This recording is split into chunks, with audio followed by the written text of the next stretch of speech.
Okay, and we should be live. Let me just again check. Can hear myself on that. What about on the stream? How's the stream doing? Yeah, that should be all good. Um,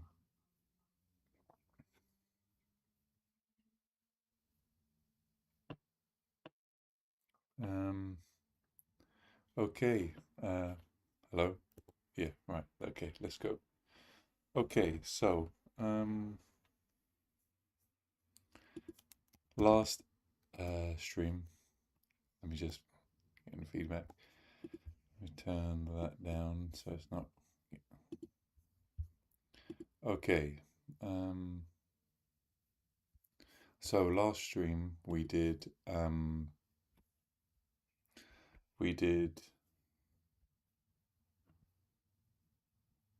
we finished off by on constant expressions, and we learned that constant expressions can be good for um, things like making things run at compile time rather than runtime, which can affect the speed of your overall code. Okay. By default, expressions themselves run, sorry, not run, evaluate at runtime. Whereas with constant expressions, they can be evaluated at compile time. Yeah, so with constant expressions, the expression must be evaluated at compile time. Okay, so here we got an expression.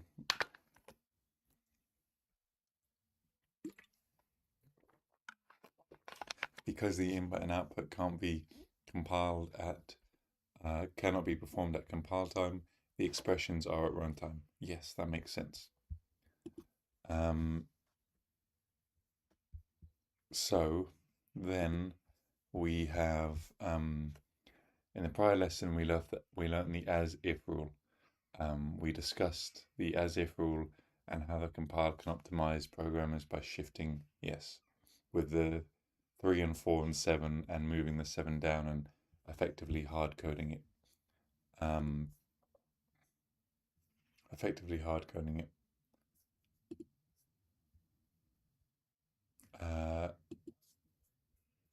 The expression x plus y would normally be evaluated at runtime, but since x plus y are known at compile time, the compiler may opt to perform compile time evaluation and initialize z with the compile time calculated of 4.6. It may or may not run at compile time. In few cases, yeah, so this is where we use constant expression integer, constant expression data type of integer, identifier of x, and then your initializer here. In cases where constant expression is required but not provided, the compiler will error and halt complete compilation. We will discuss this in a later. The benefit of compile time programming. Let me just do that.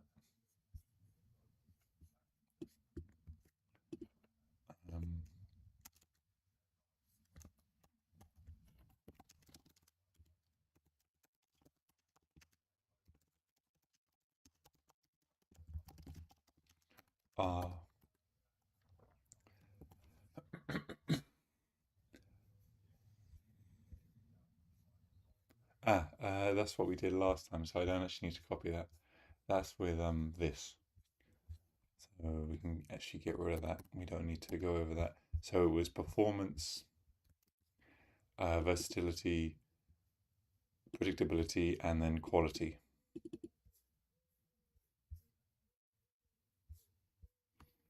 Mm-hmm. Is that what we went over last time?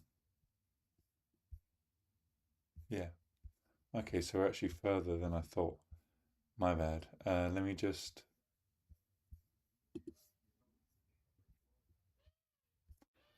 think we stopped here.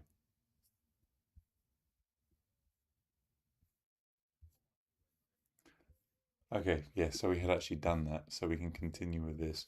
So as an example, so let's go over the example. So you got the standard input-output library, right, through the include descriptor, and then you got the return type of integer with a get number function. Standard character output, enter a number. You're setting the integer of y, character input of y. This can only execute at runtime. The return expression is a runtime expression.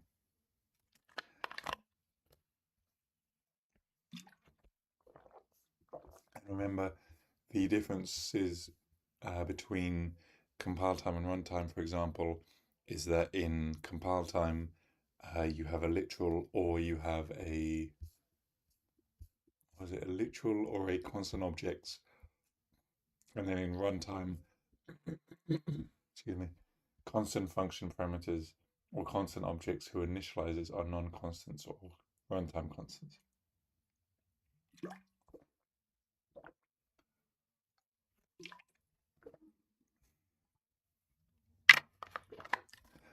So this would be a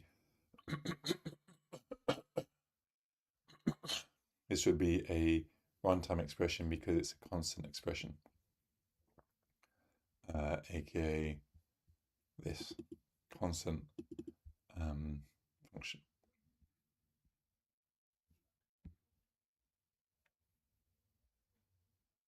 So this is all runtime.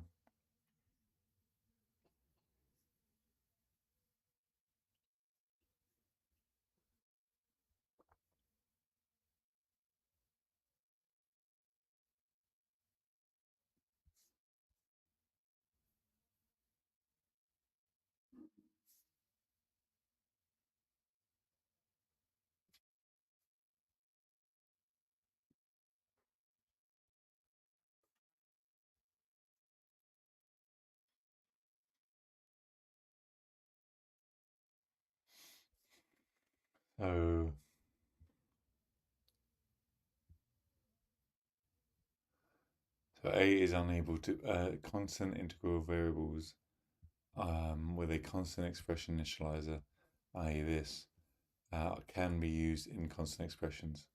A is usable, B is usable. Other variables cannot be in constant expressions even when they have a constant expression initializer, i.e. here. This cannot be used because it's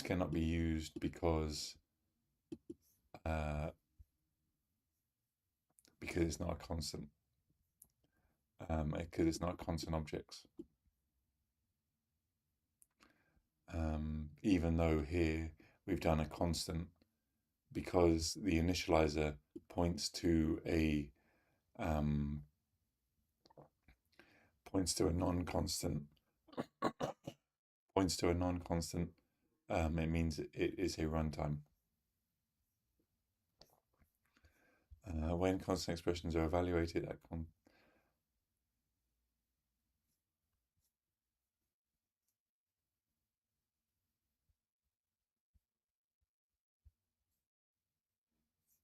okay.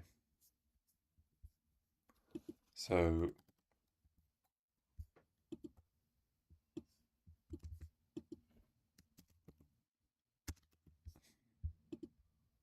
the compiler is only required to evaluate constant expressions at compile time in contexts that require constant expressions.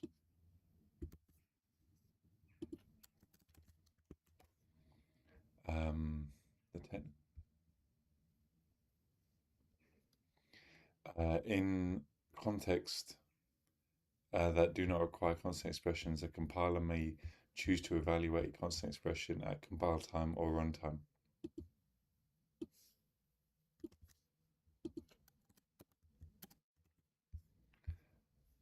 For example, this.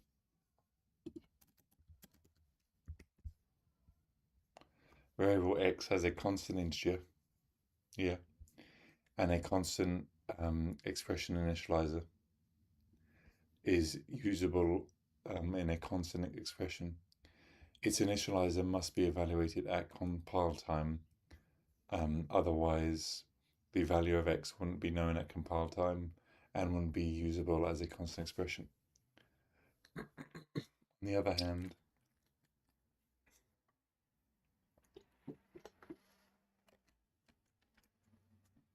a variable y is not usable, even though its initializer is a constant expression, because variable y is a non-const. So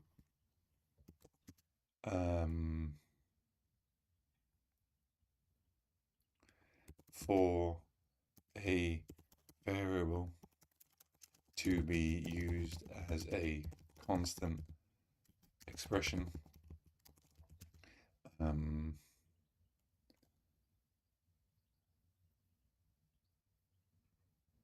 it must have the variable data type of const, and then whatever it is, whether it's integer, boolean, char, whatever.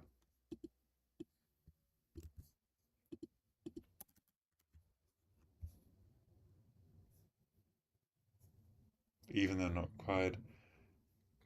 Okay.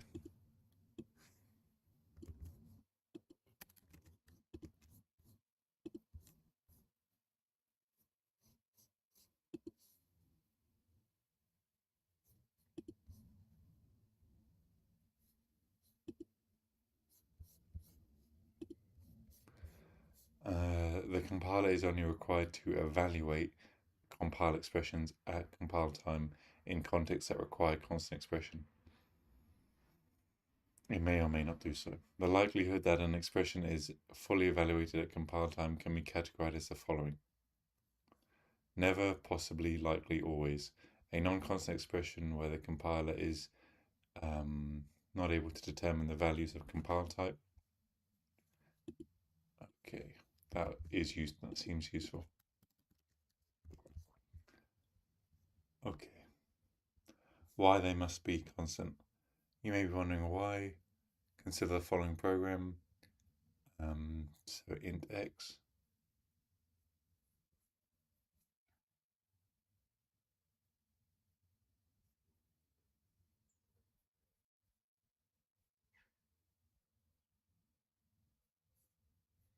Yeah. It's not, yes. Violated. Whereas if it was constant, you would. So if you had int x5 and then you had constant int x5 and then you had, for example, constant or int y5 and you're actually entering y, you would then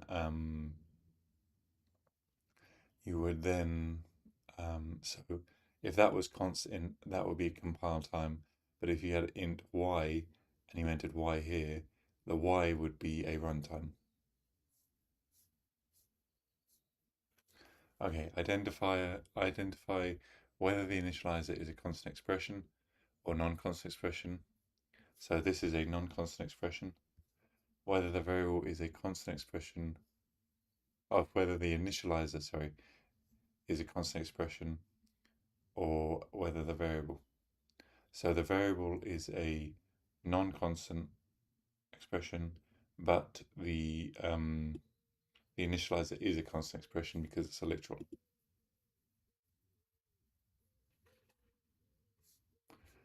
This is a constant expression and a literal. Yeah. This is a constant expression and a literal.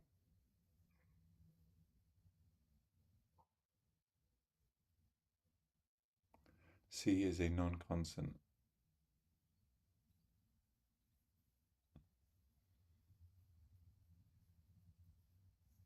C is a non-constant expression because it's defined as const, but does not have an integral type. For the definition of compile type, Integral value. Ah, okay. So a compile time constant must be an integral value. This means that a double cannot be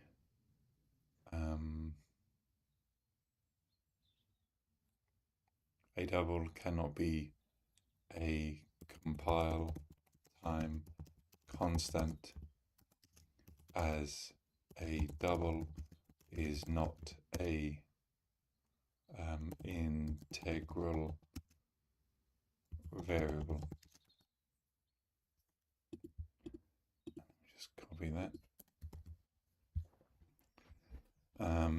So this is a constant expression.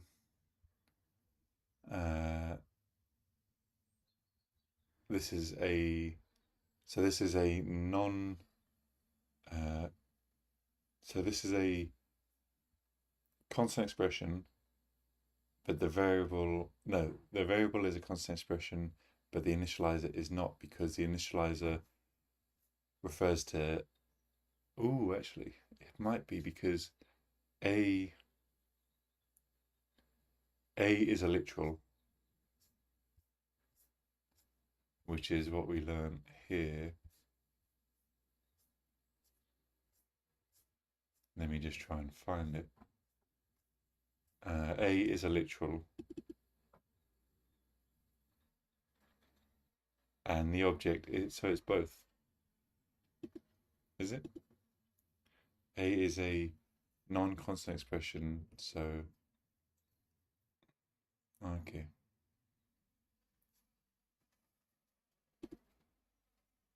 C is a non-constant expression. Oh, sorry, A is a non-constant expression, yeah. Regardless of whether it's literal or not.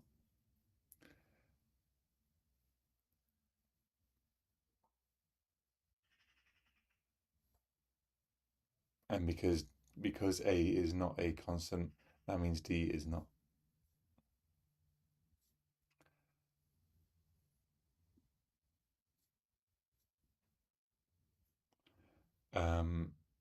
F.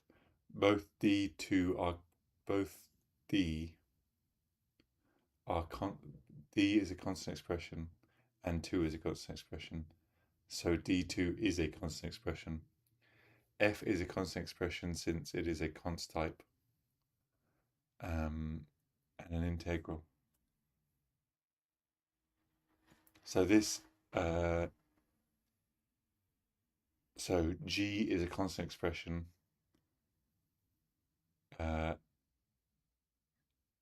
but the initializer is non-constant.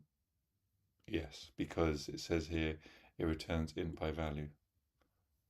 Yeah. So this is a constant expression.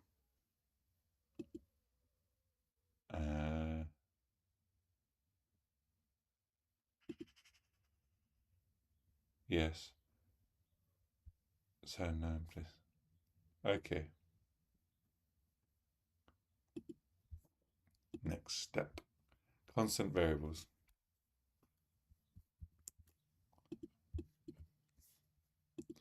No, I don't want to save that.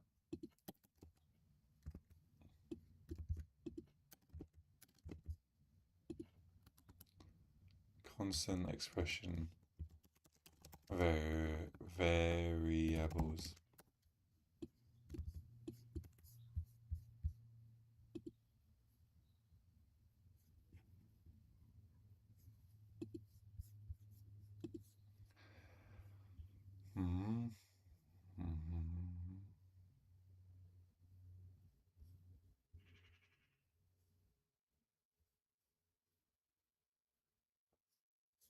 In the prior lesson, we noted that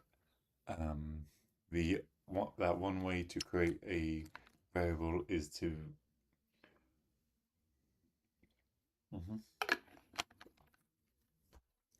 a const variable type and a constant expression initializer can be used as a constant expression.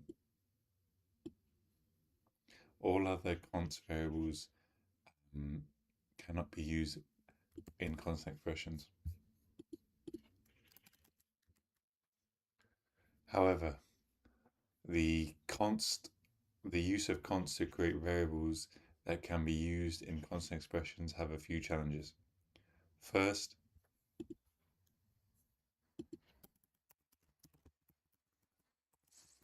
however, this has a few challenges. First, the use of const does not make it immediately clear whether the variable is usable as a const expression.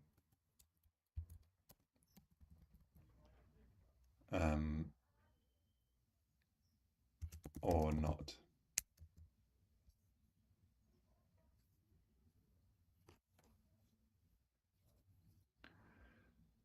In some cases we can. So for example, here is a non-const at all. This is a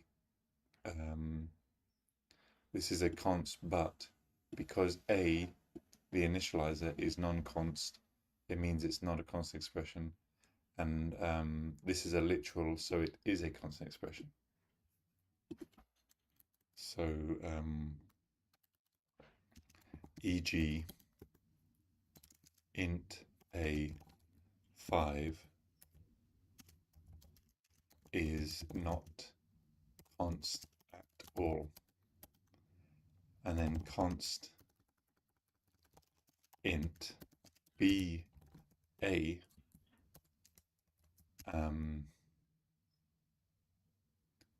is not a const expression since its initializer is non-const. Yes, that's beginning to make sense. Const int c5 is a constant expression since the initializer is a literal, right? Okay, that's beginning to make sense. In other cases, it can be quite difficult.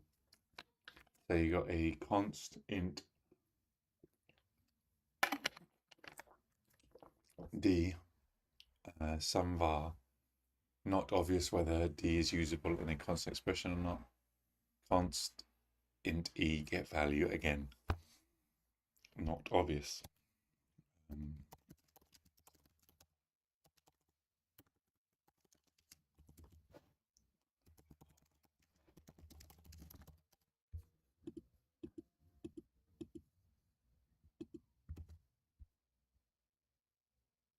Yeah.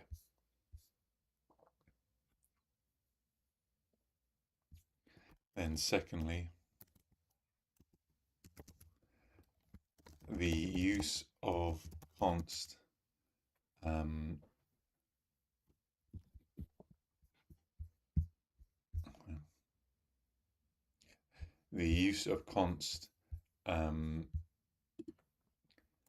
does not provide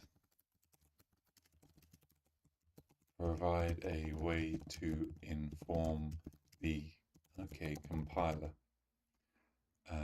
that we require a variable is usable in a const expression.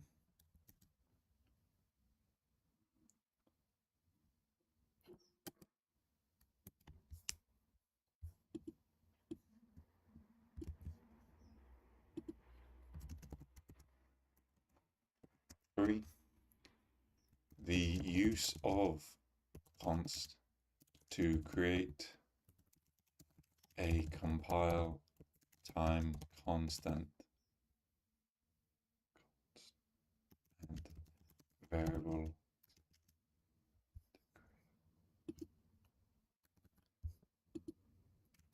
does not extend to as we learned in the last lesson, non-integral variables such as double or float. Yeah. Okay. The const expression keyword. Fortunately, we can enlist command.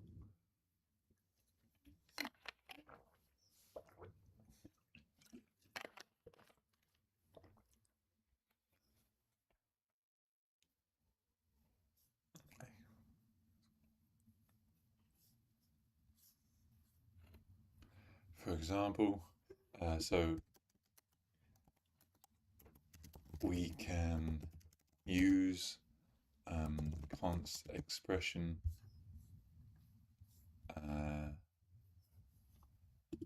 to help ensure we get a compile time const variable. That makes sense. For example, here we have a non-constant. We've made gravity a constant expression, even though it's a double. And then we've made that a constant expression. Although I think even if you did const here, it would still run as a compile time, be evaluated at compile time. And here, again, if you did const, it would be fine. But using constant expression makes sure that it is evaluated at compile time. Then you got int age. So this would be a runtime because we do not know here. But then we've made constant expression int my age. Compile time error, age is a non-constant expression. Constant expression int f5. 5 is a non-constant expression. We'll get a compile time error. Because functions usually execute at runtime, the return value of the function is a non-constant. Okay. Additionally, okay, that does make sense. Let me just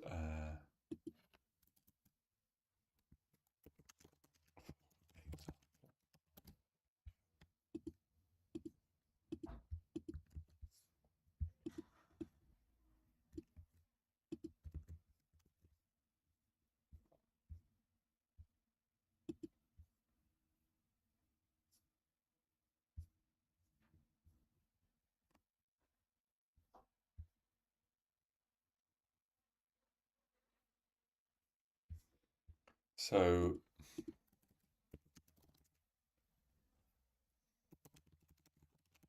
difference between const and const expressions.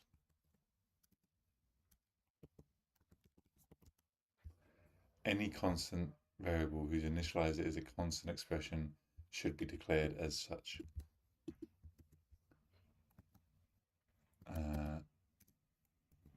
Any constant variables whose initializer is non-constant expression making a runtime should be declared as const.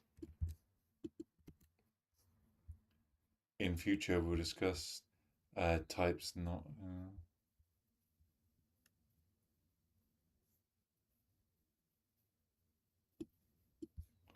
Okay, strings and arrays.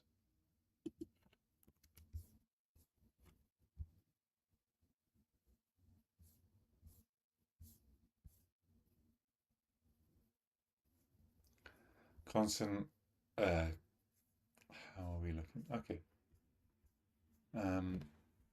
Const and constant expression function parameters.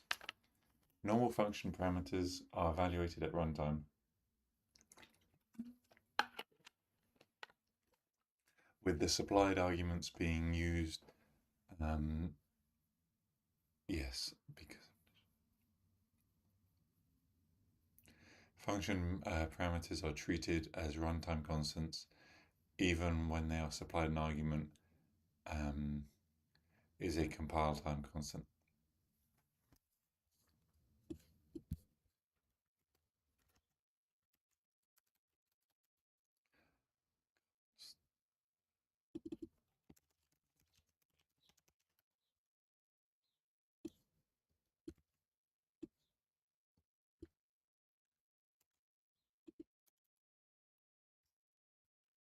Function parameters cannot be declared as constant expression since they're, yes. So function params run at, or sorry, are evaluated at runtime.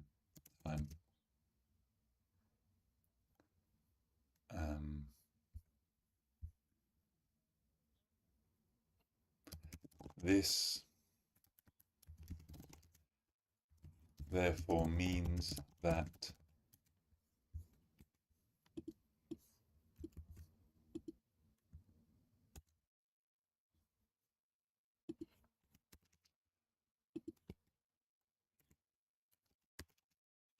constant function parameters are treated as runtime constants even when it's a compile time constant. And function parameters cannot be declared with constant expression since their initializer value is determined until runtime. So a compile time constant, a value or non-modifiable object whose value must be known at compile time. Yes. Constant expression, keyword that declares objects as compile time constants. Informally shorthand constant expression.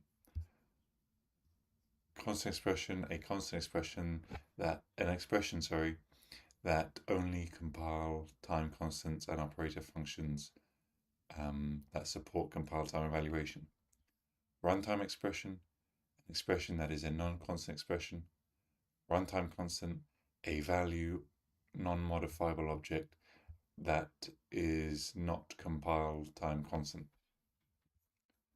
Okay, I want to make a note. I want to copy that, make a note of it. And also, I think a screenshot would be good.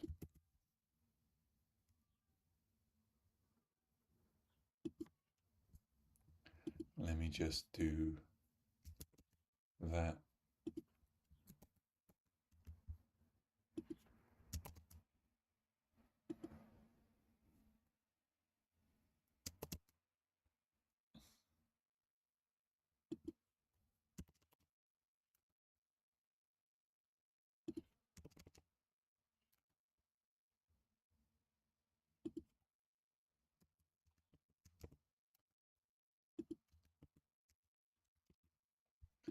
And then let's take a screenshot of that.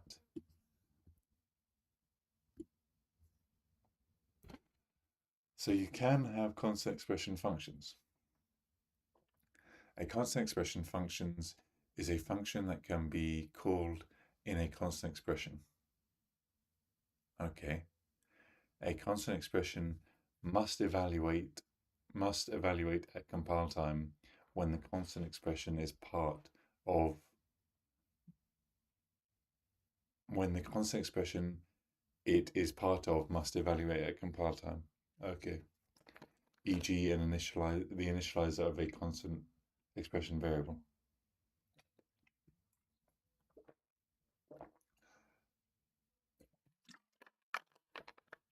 Otherwise, a constant expression function may be evaluated at compile time or runtime. To be eligible for a compile time execution, all arguments must be constant expressions. i.e., when you call the function, the arguments within the brackets must be constant expressions. To make a constant expression, the constant expression keyword is placed in the function declaration before the return type.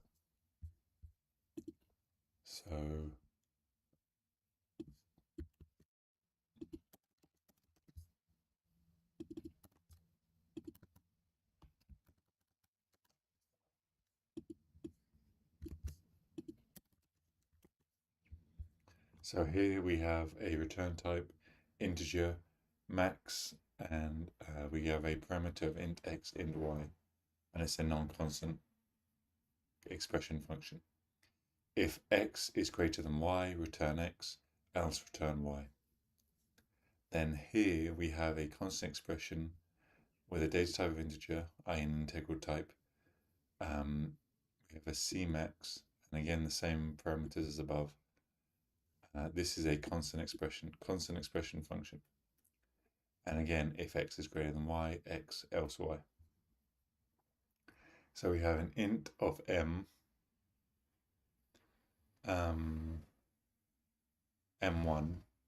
max 5, 6.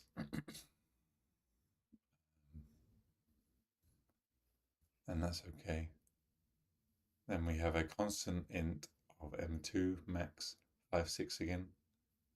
Then we have a constant expression of m3, which is calling max 5, 6 again. But because here we are saying this must be a compile time, this must be evaluated at compile time, but our max is a non-constant expression, meaning it's non-compile time, we'll get an error because it's a non-constant expression. It's not a constant expression. Here we have int m4 cmax, and remember our cmax is a constant expression function, and we're passing the same parameters, arguments. So it may evaluate at compile time, and this may evaluate again. But because here we're using constant expression, this must evaluate at compile time. Okay, that does make sense. So what we're going to do is I want to practice that just to get it in my head.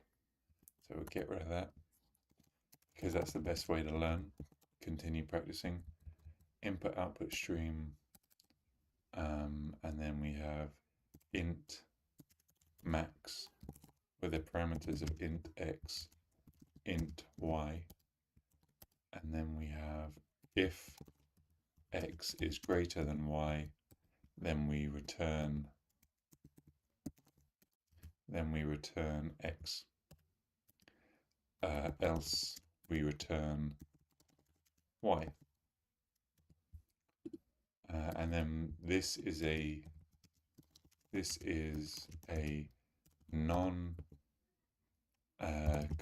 expression function. And then here we have a constant expression function with cmax with the same parameters, int x, int y. This is a const expression function. And then here, well, again, why is that wrong? Oh, because I didn't include int. So we got if x is greater than y, then we return x, else we return y.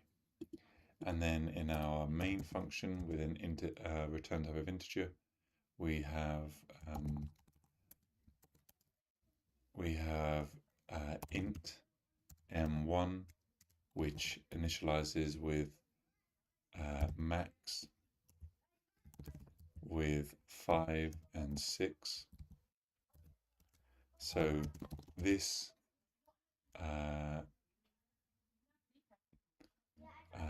is okay and is runtime. Then we have int const int m2, and then again calling max 56, and again this is okay and it's runtime, despite the fact that we've made it const. And then this will produce an error. So if we do constant expression int m3, we got max again 56. This will produce a compile time error since max 56 is function is not a constant expression. And you can see here we get a constant value error there. So even if you are stuck or a bit confused as to what the difference between constant expression and constant is, which to be honest at the moment I am, your IDE, unless you're on in your terminal perhaps, which there's nothing wrong with, should produce an error here. So this expression here cannot call a non-constant function because max declared on line 3 is a non-constant expression. So then here we have int m4, and then we're calling cmax, and then again 5, 6.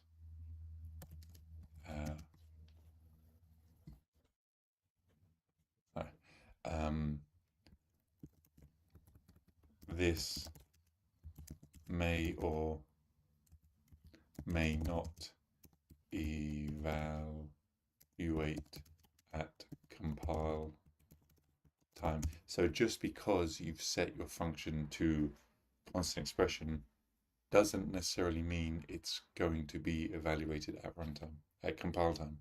It may or may not. Then we have const m5 with an integer, and then we're calling cmax 456, and again this may or may not. What's wrong here? That's why, because I got my data type and my identifier the wrong way around. So again, this may or may not be evaluated at compile time or runtime. And then here, if we make our constant expression int m6 max cmax, and then we do 5, 6, because we've used constant expression, this must evaluate. So because we have used const expression and cmax is a const expression function, this expression must be evaluated at compile time. Cool, that makes sense. So we just got an issue there, but that's okay. So what I'm going to do is copy that into here, and then paste that, and then we can leave the error there for now. Okay, introduction to standard string, std standard string, std string. Okay, so let's go down here. Let's create a new heading. Intro to standard string. And then we'll go here We'll go over here and let's begin. I just actually want to take a small little break here. Where are we in terms of chapter 5? Okay, so once we've done that, we've got a quiz and then we're moving on to operators. So we'll take a break here and then we should finish chapter 5 hopefully today. So I will see you in a minute.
we're back.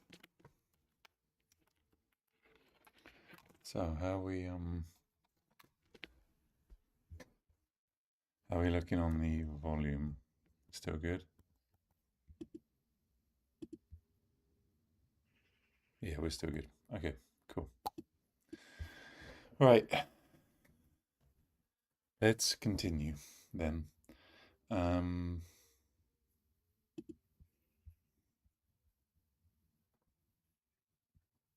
Okay, so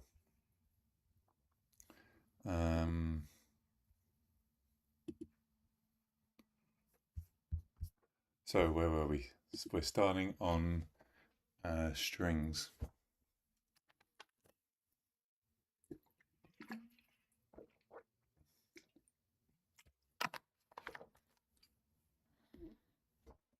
So standard hello world. Hello world is a C style string literal. While C style string. So the introduction of standard string and string view in 17. I don't know. So standard string and standard string view aren't fundamental types, they're class types, which we'll cover in the future.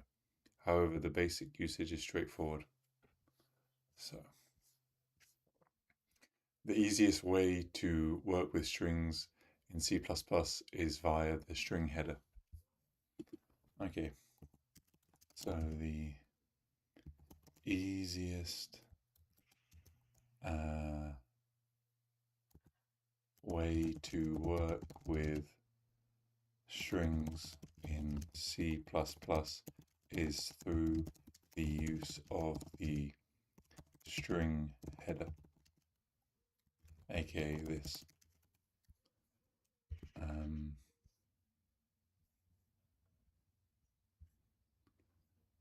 And we create standard strings just like any other object.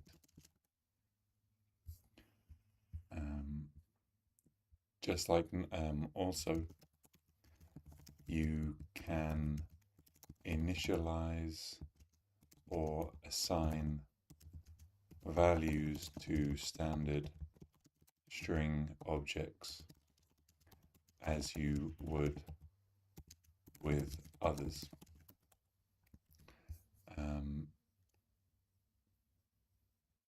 So let's give that a go. So I'll get rid of this. We will include the header of string.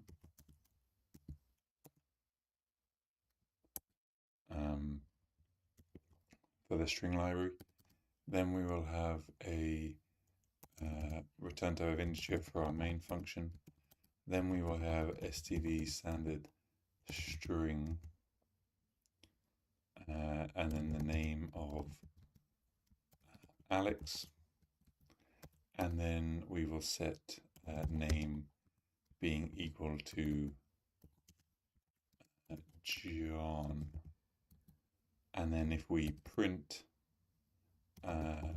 or give a character output of name, and let me just do a line break. And the reason why that's complaining is because we need the input output stream header. So I'll include and then input output stream, and then that should disappear. And in our terminal, we should now get John as the name. Let's do that. Cool, there we go, John, even though we initialized it as Alex. Cool, so I just want to such as there. While sometimes it can be good to copy the code from this, it can also be good to write it yourself. because practice is probably, well, in my opinion, the best way to learn anything.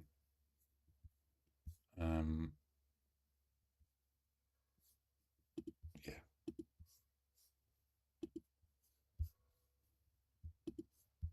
Okay. Know that strings can be composed of numeric characters. Yeah, that makes sense. 45 in this case is not the same as 45 without the quotations. In string form, numbers are treated as texts. Yes. Just like you would in most other languages.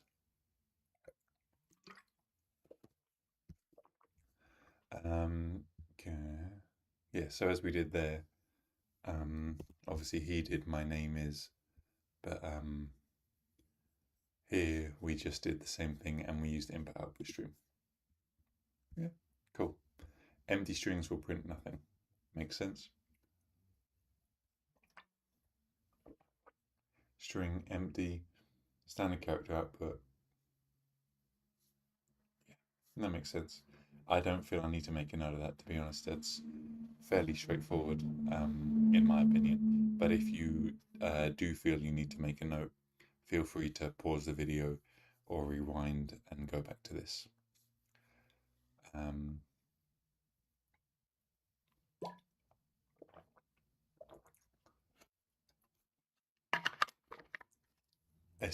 Standard strings can handle strings of different lengths.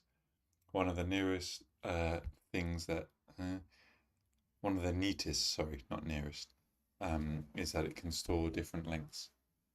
So include initializer of Alex, we output Alex, we then say name of Jason, we change Alex to Jason, and then we have name, and then we change Jason to J. And then this prints Alex, Jason, J. Name is initialized, as I said there, that's fairly straightforward.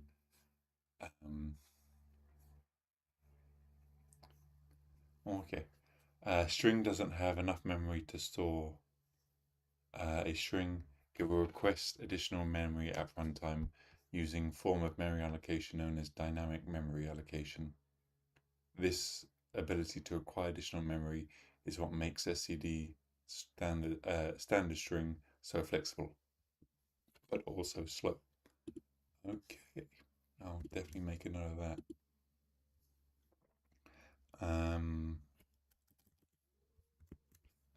Cool. Using string input with standard character input. Using standard string with standard character input may yield some surprises. Okay, before we look at the example answer, let's give it a go. So again, we'll start from the beginning. We'll include the library of input output stream in our header. Then we will include string header, string. Then we'll have a return type of an integer for our main function. Then we'll have a standard character output of enter your full name. Then we will set a standard string to name, but an empty initializer. Sorry, yeah, an empty initializer. That's producing an error because we need a standard. Then we allow the user to enter said name.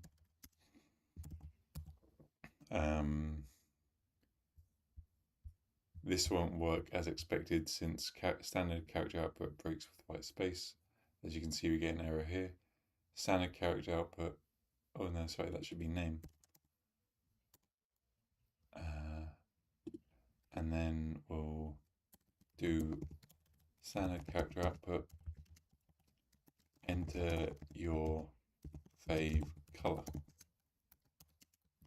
And then we'll do a standard string of color with it being uninitialized. And again, forgot semicolons. Then we'll do standard character input of color. What have I done wrong there?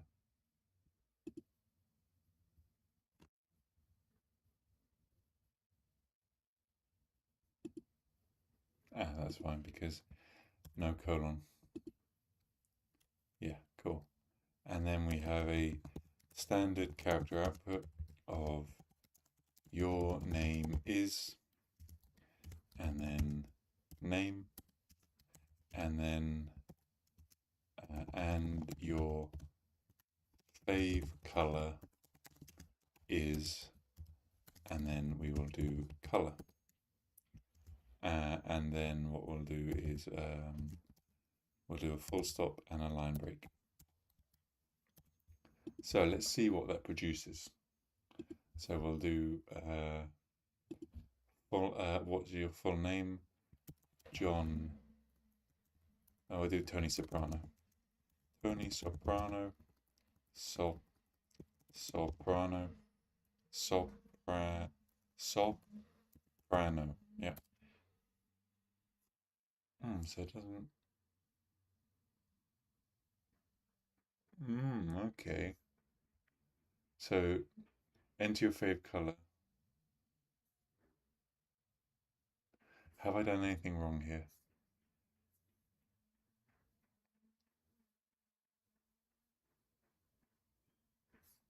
No.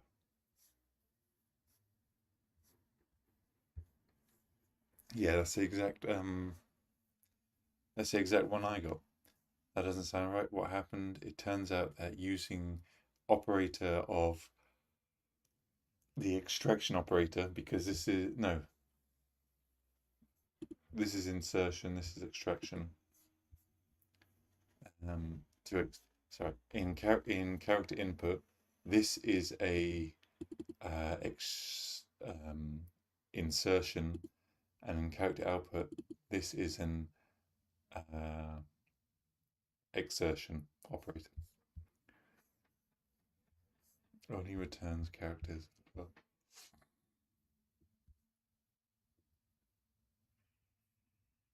So when we use the insertion operator,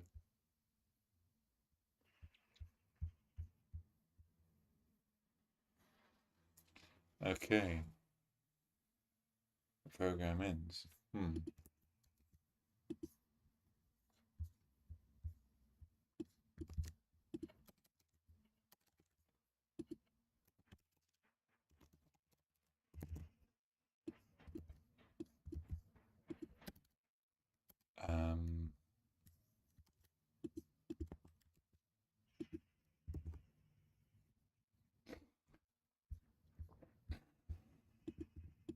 So there must be a way then to fix this, surely. So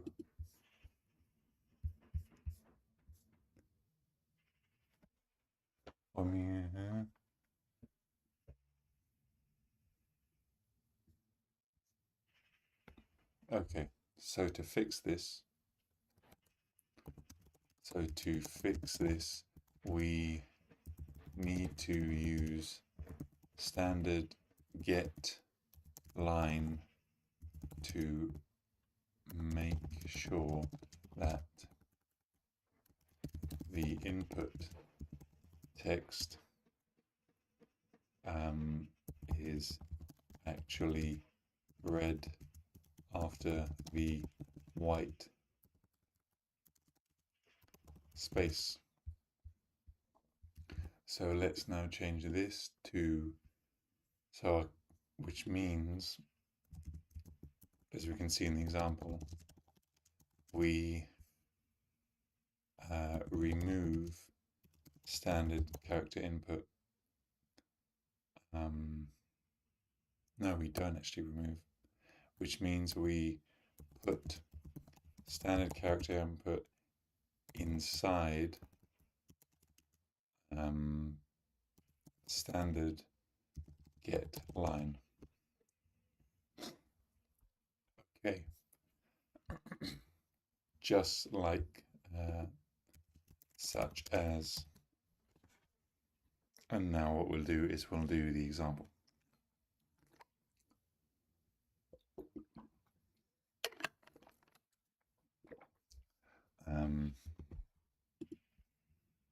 So we'll do standard get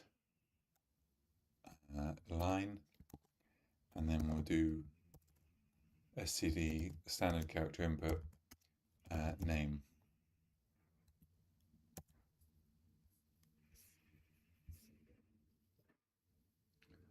Why are we getting no. Then also we need, so standard character input, standard white, I assume WS means white space.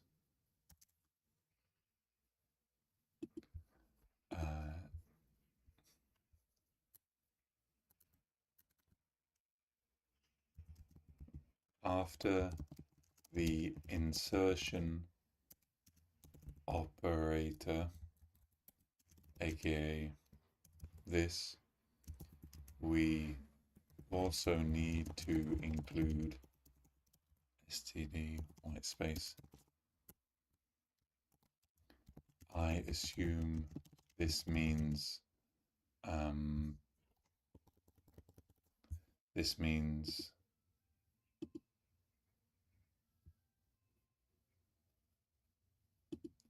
I assume this means the WS means white space.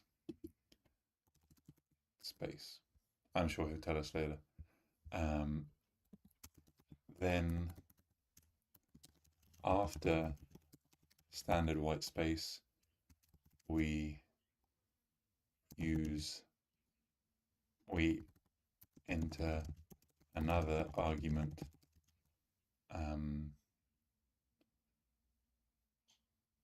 so that the user can enter the variable. So for example, let's write that again now that we actually know what I'm doing. So standard get line, then we do standard character input, then within the insertion operators we do standard white space, then we do the name, and then here we'll do it for the color. So standard get line, and then we'll do, what do? We do standard character input insertion operator, then we do standard white space, then we call color. So get line can take 2 arguments.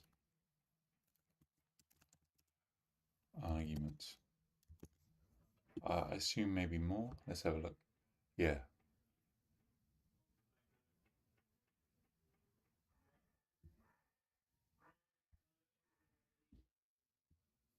So you can see here we got that, and then we got the string.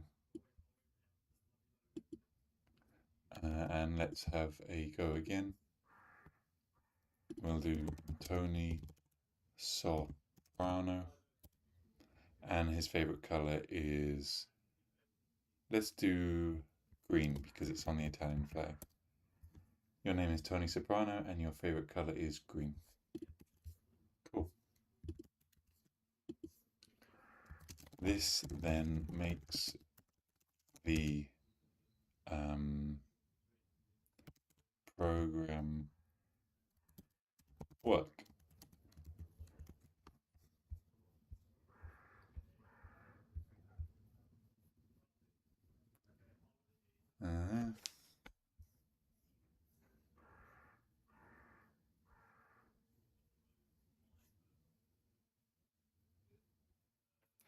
So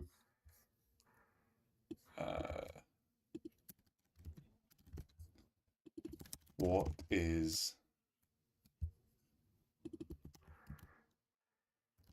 standard white string? So standard white string, standard white string is a manipulator, was it? Is a manipulator that tells standard character input to ignore any leading white space before extraction, aka character output. Leading white spaces, yes.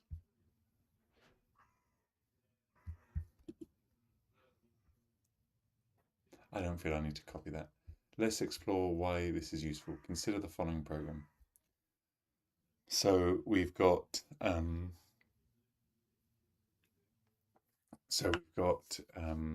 headers of input output stream, string as well.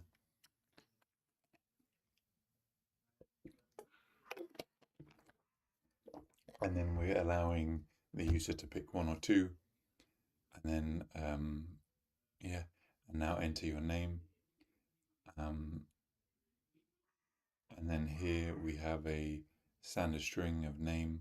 We use getLine, standard character input name, and then we have this. So we've picked one, we've picked two. So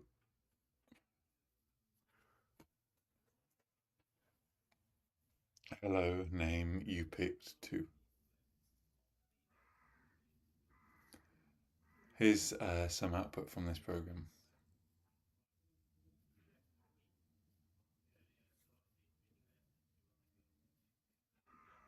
Okay. And because no white space was included, it means that this gets skipped.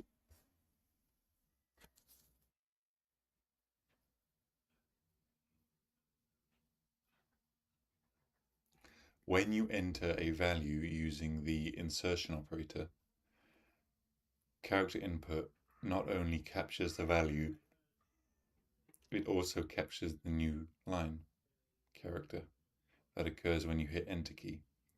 So when you type 2 and then hit enter, standard character output captures the string as an input. It extracts the value as 2 as the variable choice, leading to a new line character behind the letter. Then when standard getLine goes into extract the name, it sees n is already waiting. Okay, so when using getLine, white space is a very important manipulator.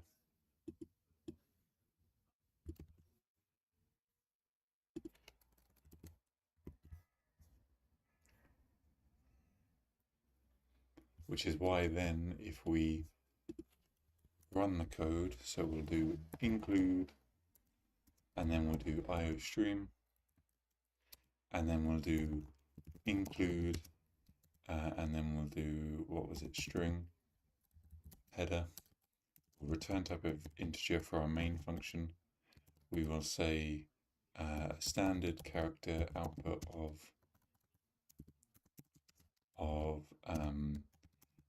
pick 1 or 2, and I don't want to actually look at I can't. I'm not looking at the example. I'm just going off what I would do. See if it's right. So we'll do an integer of let's do x, and then we'll do a standard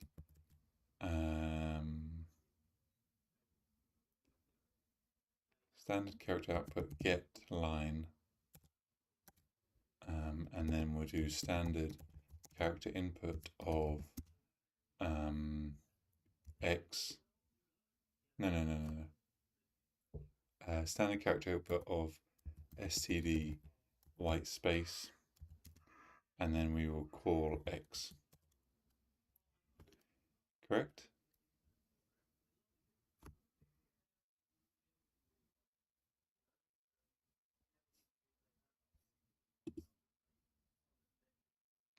Get line. Standard. That's why. No. Int choice. Because here we're not doing it because it's not string. My bad. Std character input and then X. And yes, that makes sense because it's an integer, not a string. That makes total sense. Standard character output. Enter your name, and then we'll just do that, and then we'll do standard string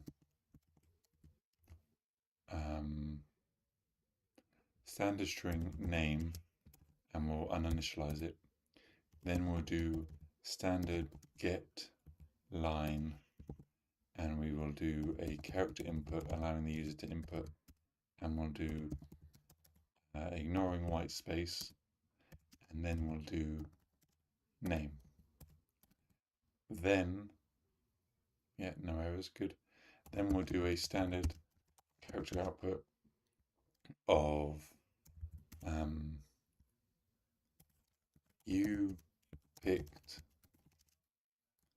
and then X,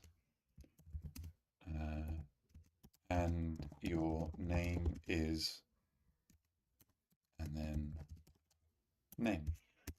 And then what we'll do is we'll do a full stop line break, and then we will return 0. All good there? Now let's run. Let me just clear my terminal.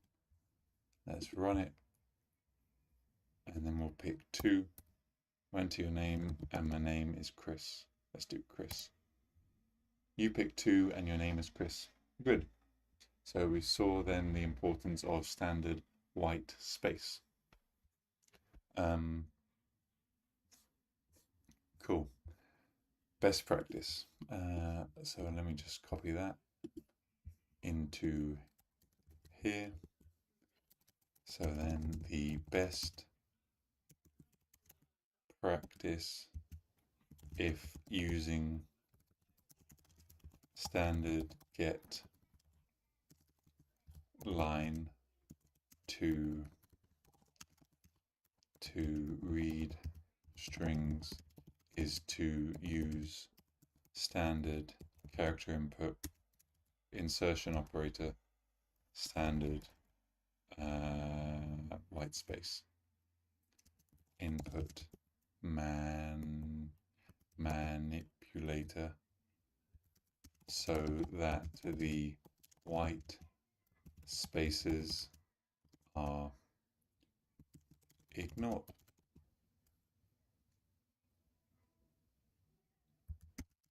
This needs to be done for every standard get line. Okay.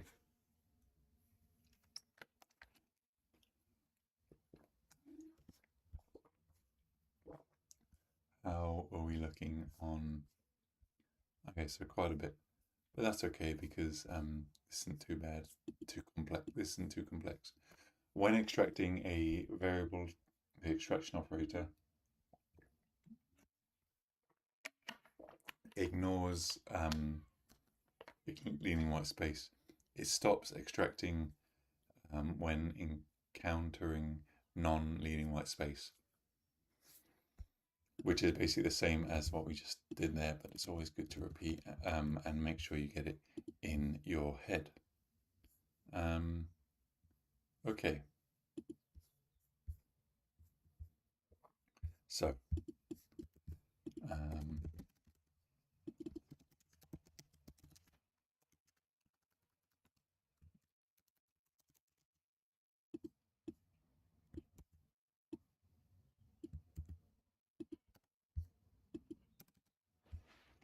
want to know how many characters, we can use size of, can't we? No, name length. If we want to know how many chars are in, we can use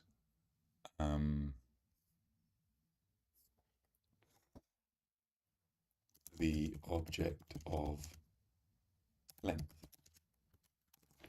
So for example, again, practice is always good. Include input output stream. Then we will be doing include string. Then we'll have a return type of integer for our main function as always. And we will do standard string. We'll just copy the example here and we'll initialize it with Alex. And then we'll have a standard character output of name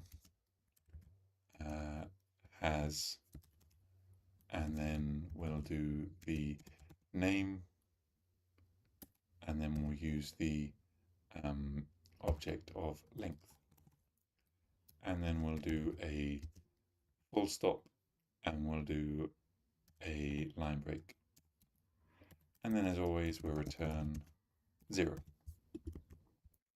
All good? All good. Let me clear the terminal. Run it. Alex has 4. Now the reason why it's all together is because I didn't do space here. Alex has 4. Alex has probably a length of 4. Giggity. And let me just clear that. Alex has a length of 4. Good. Or 4 characters, or whatever you want to do. Although standard string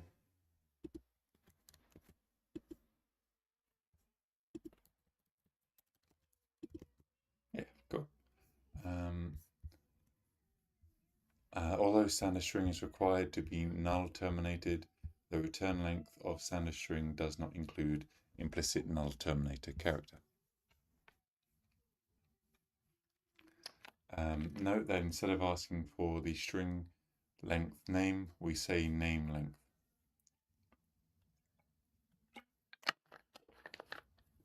Because length isn't a standalone function. It's a special type of function nested within standard string called a member function. Because the length member is declared inside standard string, we sometimes write it as that in documentation. Okay, that makes sense. There.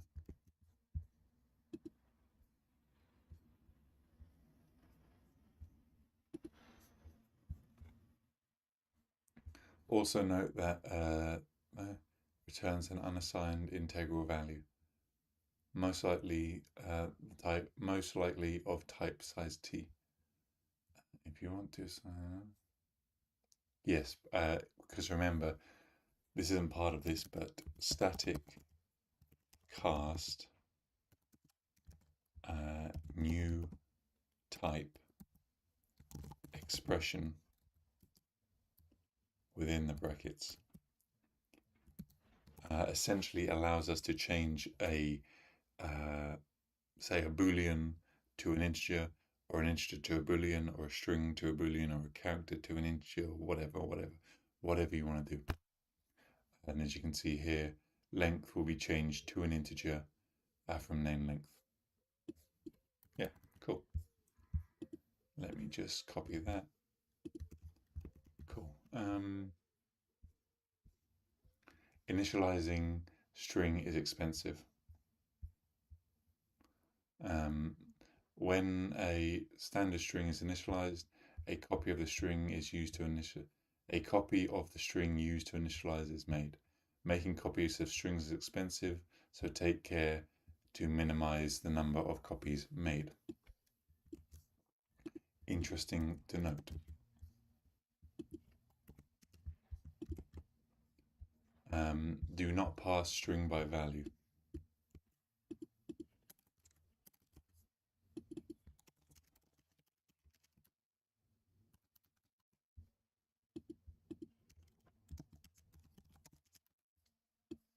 Why is that? Is it because it's expensive, or so? Yes, and it is because it's expensive. Do not pass standard string by value, i.e., function value,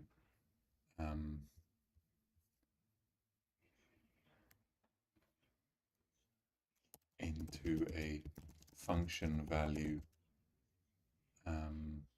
as the function parameter must be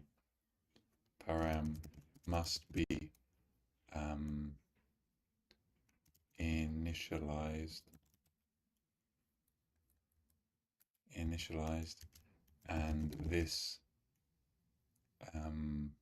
initialized within the argument. That makes sense.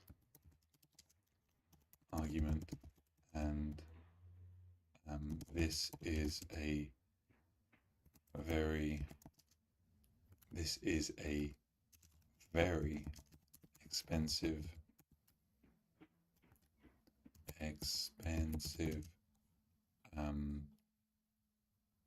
copy.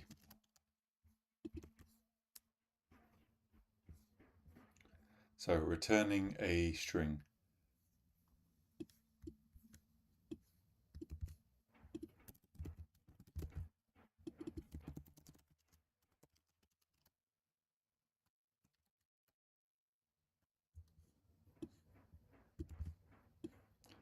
Okay, returning a string.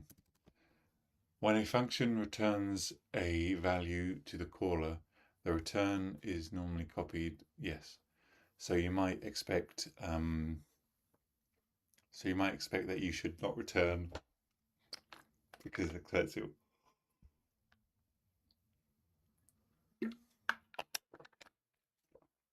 However, as a rule of thumb, it is okay to return a standard string by value when the expression of the return statement resolves to any of the following: a local variable type of standard string, a standard string that has been returned by value from another function call operator, a string temporary that has been created in a return statement. That is a bit complex. Hopefully there are some examples of that.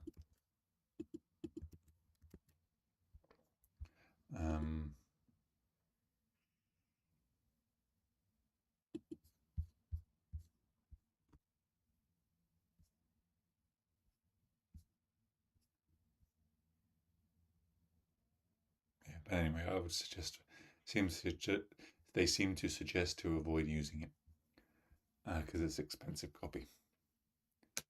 Double quoted strings like hello world have a strange type.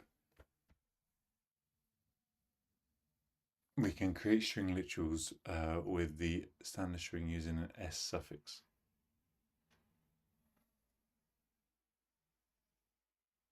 So using namespace, standard string literals, easy access. Okay. So just like we learnt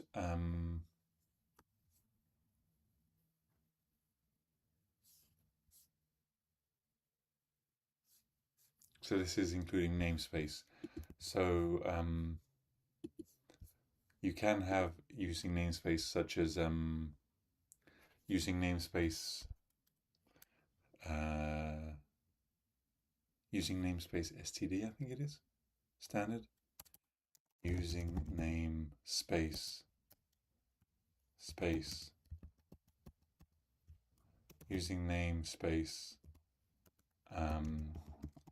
standard, for example, means that we can get rid of this for standard character output. That's one example. But another example is it seems you can do the exact same for standard string literals when you input literals. So do you have to do it in the main or can you do it outside? Let's try it outside main using name space standard string literals and then semicolon. Then I assume then we can get rid of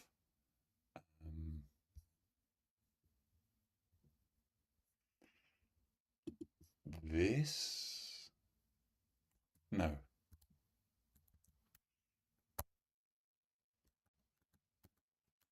That doesn't sound right. That doesn't feel right. No. Let's go by the example. So include output stream.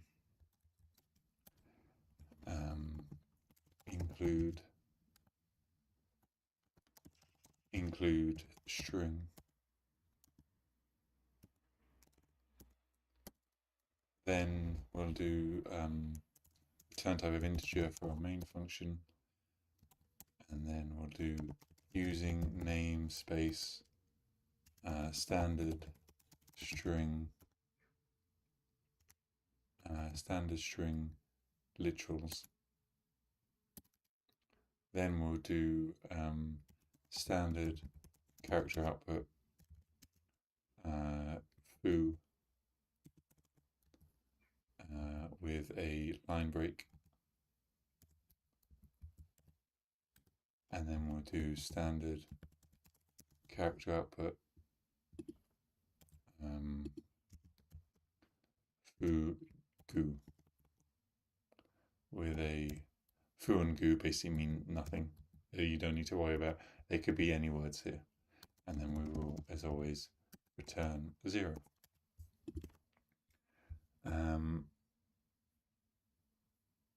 But it seems we need the suffix of s here.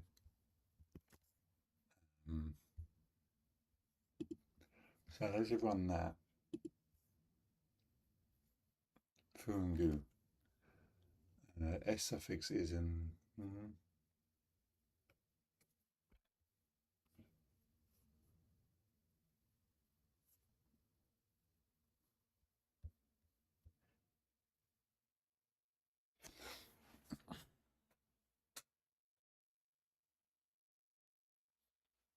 Okay.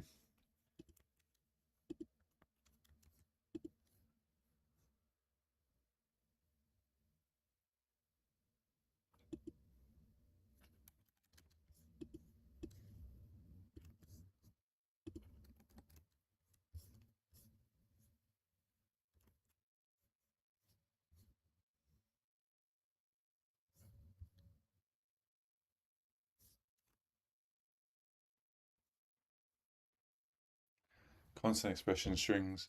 You may want to define constant expression, which obviously constant expression runs at may or may not be run. No, runs at is evaluated at compile time.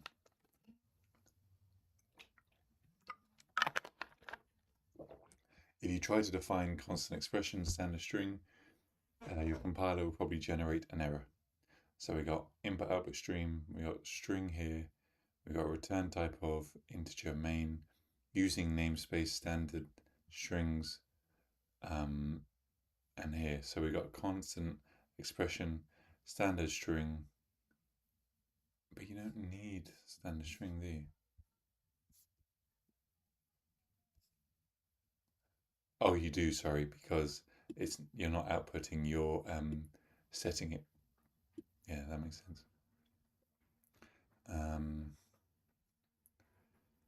So there's a compile error. This happens because constant expression string isn't supported. Okay.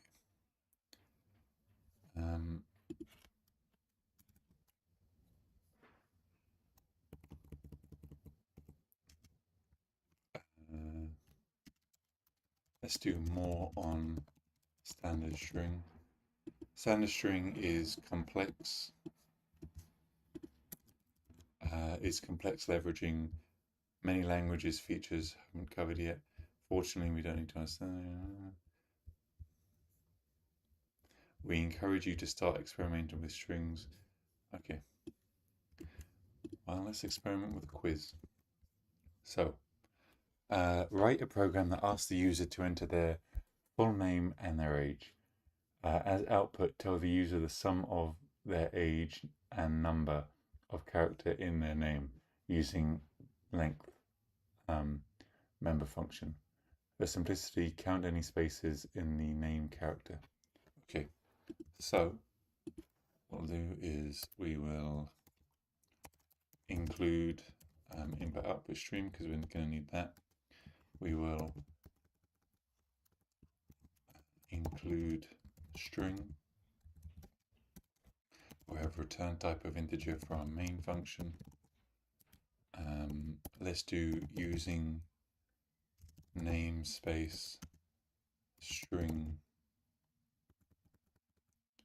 using namespace std, just in case we want to use it, string std, string literals. So we'll have a standard character output of enter your full name. Then we will create a, how do we do that Tony Soprano one?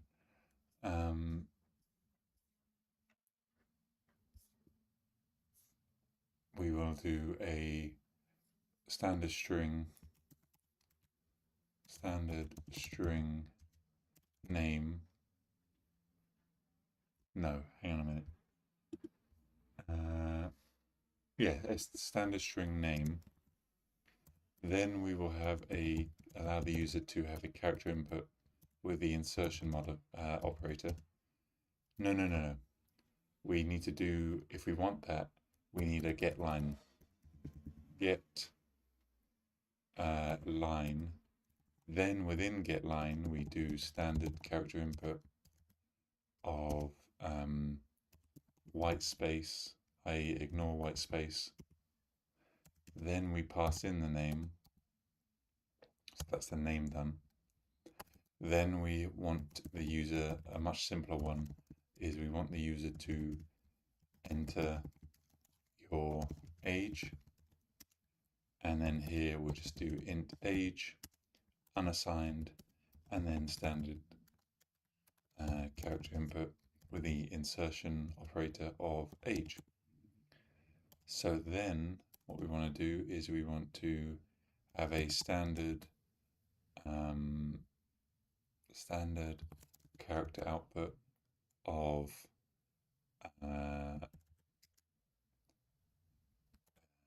your age is. For now, I just want to make sure the program works. So what we'll do is we'll do your age is, your name name is, and then we'll do name, and then we'll do and you are age years old, and then we'll do a line break. I know it's not the exact same as this, but I just want to make sure that actually runs and returns. We can do the static cast afterwards. Standard string, that's right. Nope, there we go. Okay, let's clear the terminal. Let's run. So enter your name. Let's do as an example, let's do John Doe. John Doe. Enter your age. John Doe's age is 32. Your name is John Doe and you are 32 years old. Okay, So now what we want to do is we want to use the standard string length. So I assume we do it in here, or we could do it in here instead. So what we could do is, what if we did this first? The length of your name in characters is, and then we want to do name and then length. And then I just want to make sure that works. Although here, I don't think that will work initially because we haven't done the static cast. So let's just clear. Let's run that. Enter your name, John Doe. John Doe's age is 32. The length of your character is 8. So it does work. So now, but I thought we would have needed to use static cast. So in that case, then that should be okay. So I'm going to leave this. I know it's not the exact same as the question, but what I'm going to do is I'm going to use that, and then here I'm going to modify it to the length of your name. No, we'll do it here. Your age plus length of your name is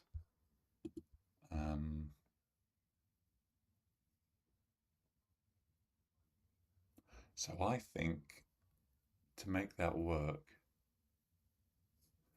we are going to need a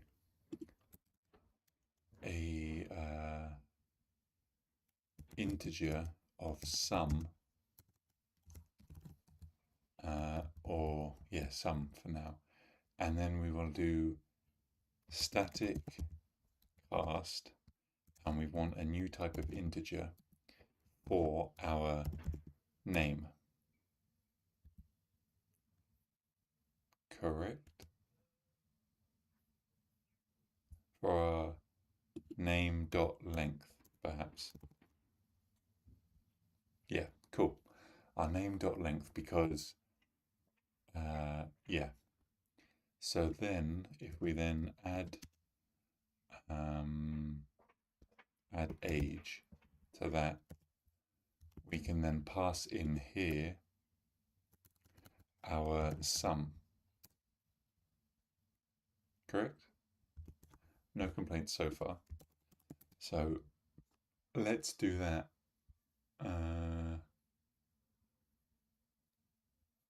And I want to make use of this actually. So what if we did I don't actually think we need that for now.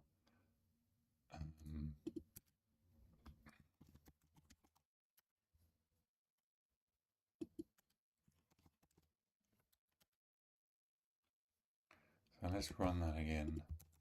We'll clear the terminal. We'll run. His name is John Doe. His age is 32. 40. Cool. So that was the correct way to do it. And I just want to add a line break because I don't like that percentage there. Okay. Cool. That's good that I got that. Let's run that again, just get rid of this. So his name is John, let's do Doe. And his age is 32, so we should get 41. 41, cool. Nice. That worked.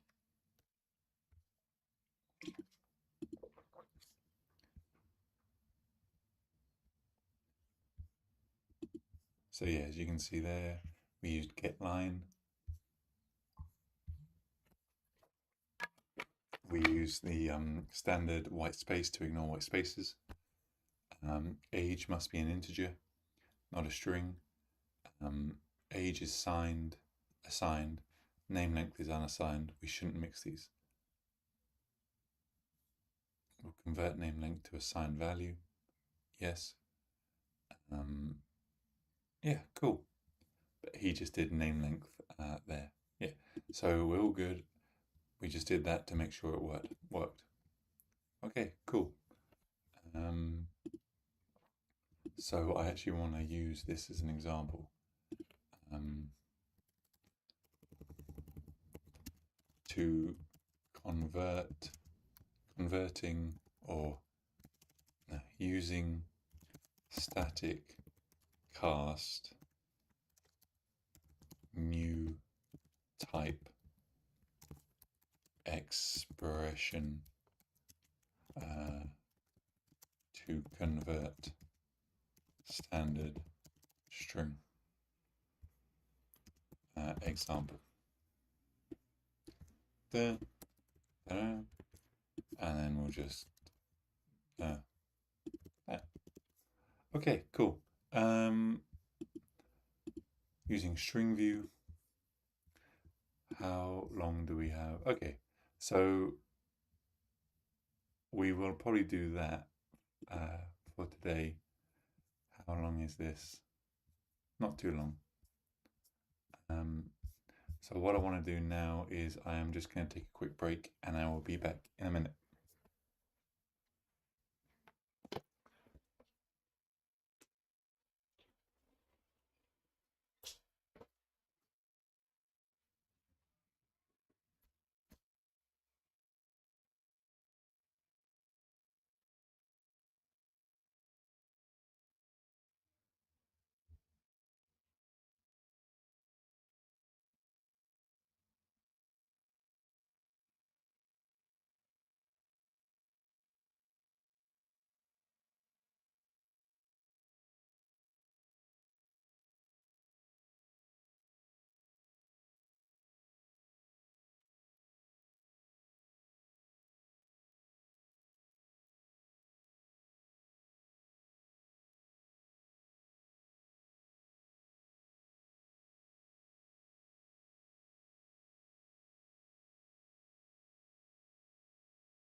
Okay, right. How are we looking on the stream? We still good? Let me just check. So good on that. What about here?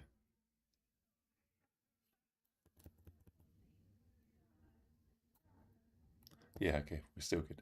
We're still rocking and rolling. All right. Let me just check something.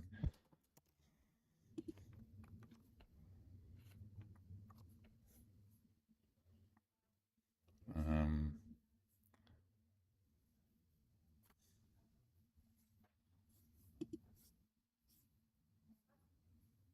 okay, cool.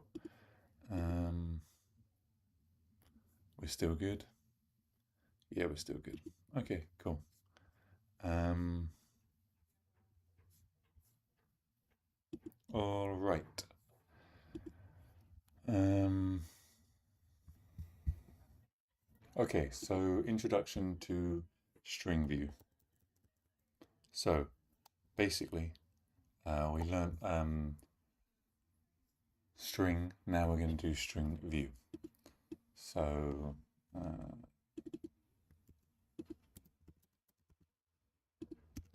intro to string, intro to standard string view. How are we looking on the time? The time is about 12, so we'll probably go for another hour or so. Yeah, that seems about right. So, consider the following program.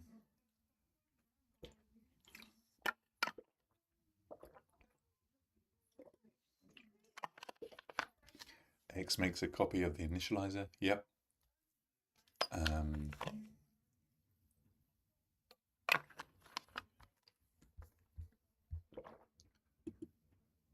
Let me just get rid of that.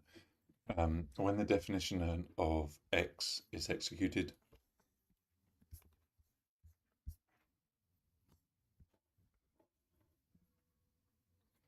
when the definition of X is executed, the initialization of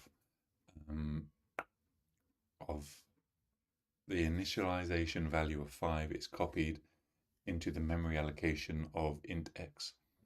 Yes, for fundamental types, initializing a copy variable is fast. Now consider this. Standard string hello world. S makes a copy of the initializer, and then we have it here.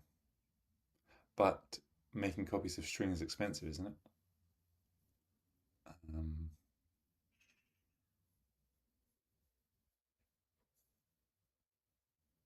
It's slow, yeah, because it's expensive. Because we learned that there. No, I don't want to save that. So we know that making copies of strings is expensive.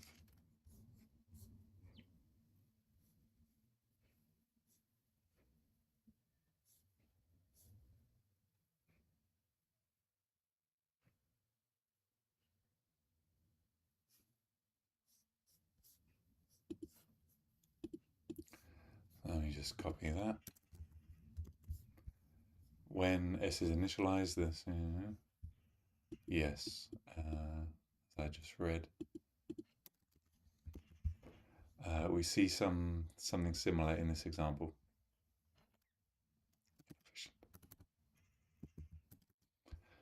So we've got a void return type for our print string. We got a standard string parameter, and then we call that string. Makes a copy of its initializer.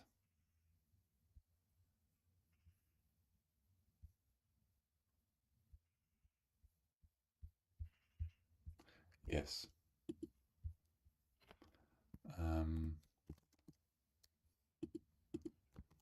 For example,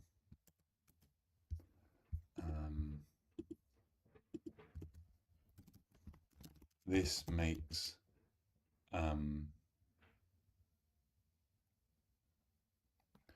two copies of hello world, one in the void function and one in main when calling the function and passing in the argument.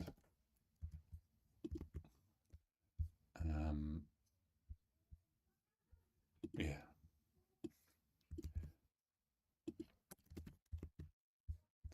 So, standard string views. To address this issue,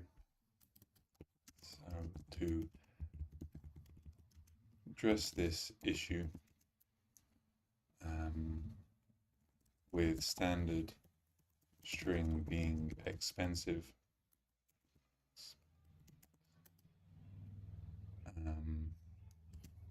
C++ 17 introduced standard string view, which lives in the string view header.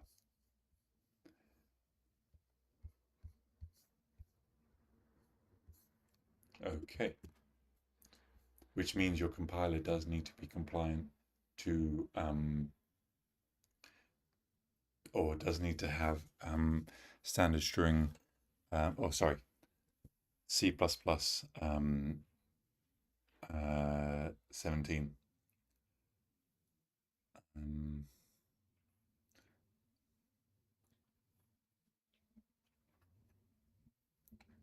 So we have a copy. So standard string, however, it must be noted that is read only.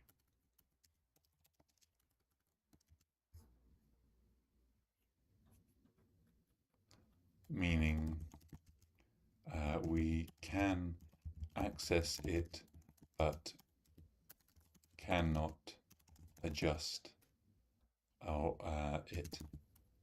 adjust modify. Sure.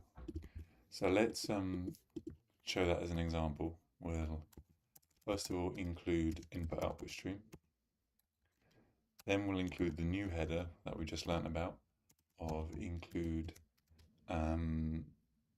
string view, was it? String view, yeah. And then we'll have a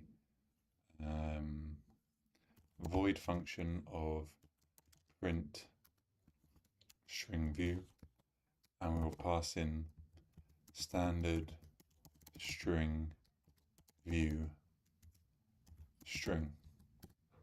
And then in the body,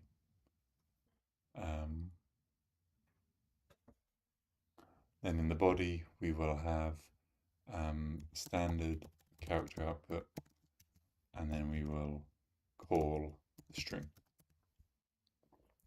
And then we'll have a new line break.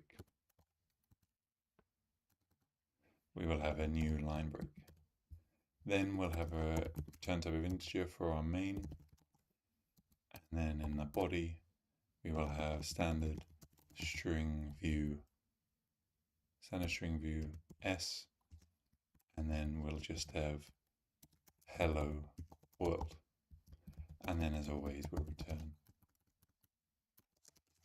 0. So I assume why this is more efficient is because with a standard string,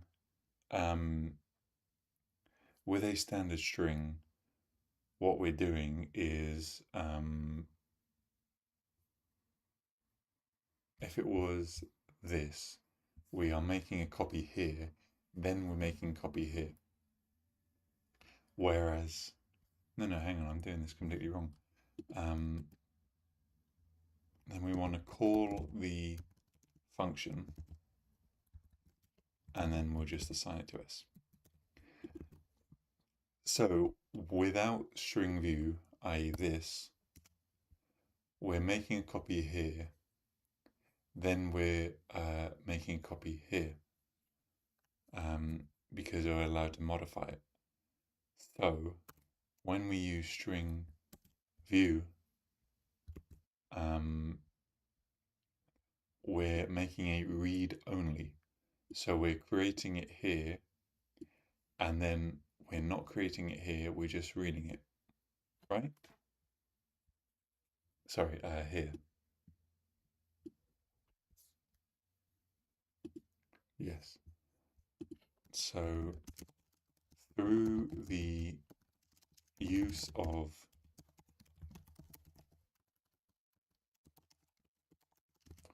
we will now only pass in the read-only access to the argument. Spelled correctly. Argument. Okay. The program produces the same output as the prior one, but no copies are made.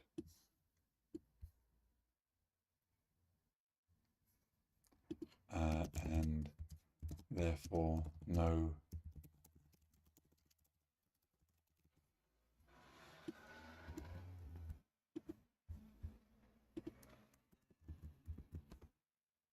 okay.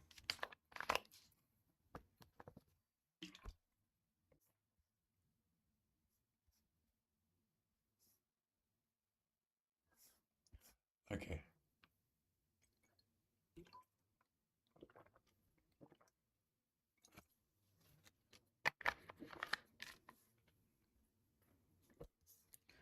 So the best practice is to prefer standard string view over string. And I just want to include the headers for that.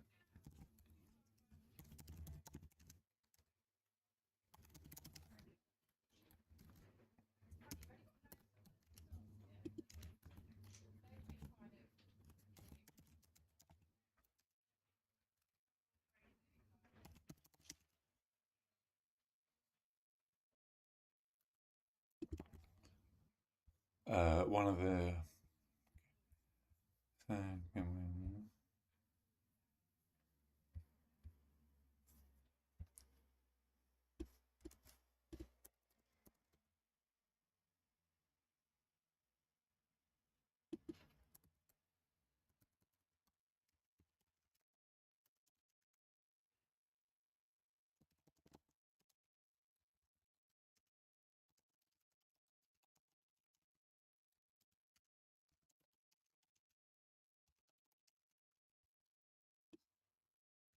okay.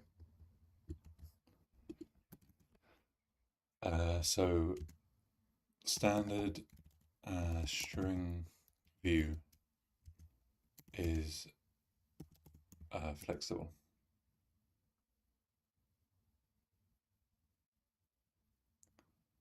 And can be initialized with a C style string, a standard string, or another string view. So let's give that a go. So we'll include, as always, our input-output stream. We will then include a string. We will then include a string view. We'll then have a return type of integer for our main function. We'll have the body. We'll have the standard return 0. Now let's follow along. So standard string view S1 of, and with a initializer of hello world. So this is initialized with a C style string literal. Then we have a standard character output of said string, and then we'll have a line break. Then we'll have a standard string of S2, and this is hello world again. Hello world. Then we'll have a standard string view of S2, i.e. I assume that means because this is a variable, this is not a fixed constant, we're moving this into this, i.e. the string here is modifiable, whereas, sorry, S2 is now modifiable, but now S2 is not modifiable. And then we have a standard character output of S2, and then we'll have another line break. Then we will have a standard string view, so initialized, initialized with, then we'll have S3 in hello world, and then we'll do so initialized with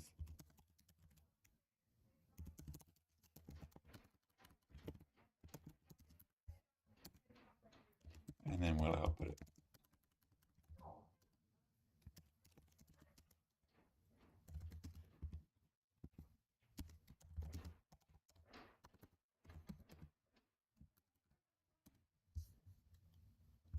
So let's see what happens. We should get all three hello worlds.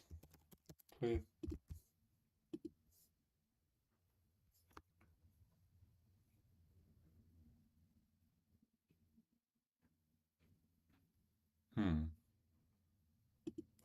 What am I doing wrong here? No. That's why, because it's not initialized. And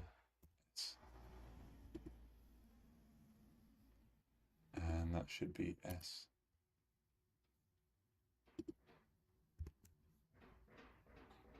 Yeah? Still getting errors here. Redefinition of S2.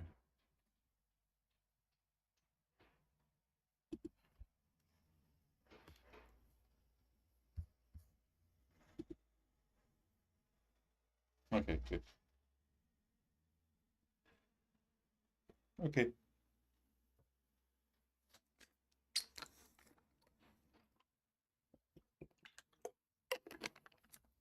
Yeah, I should have realized I wasn't initializing it because there was nothing here.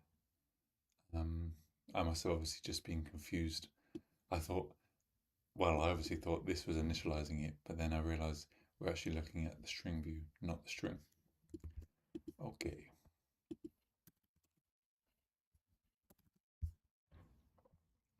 Okay, how long we got on this? Okay, not much.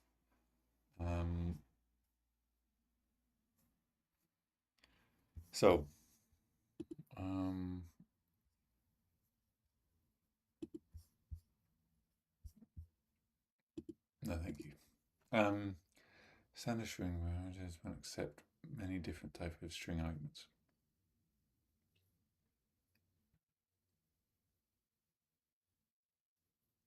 Okay. So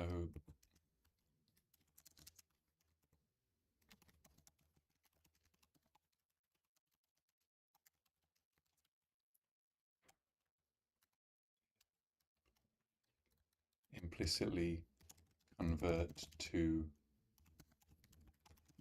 just like how you remember our signed, if we combine a signed integer and an unassigned integer, the signed integer will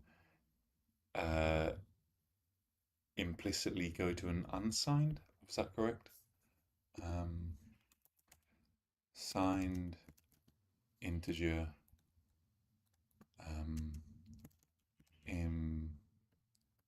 implicitly goes to unsigned when combining in.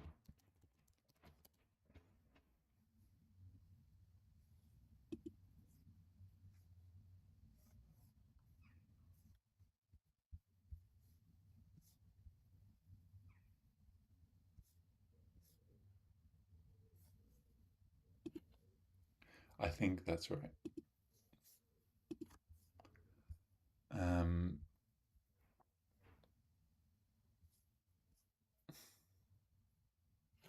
So here we got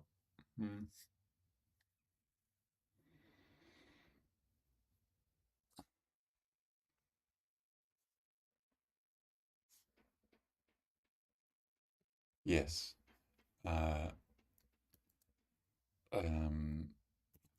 Whereas standard string view will not implicitly convert to string. Therefore, we need to use the good old static cast new type and then the thing we want to change.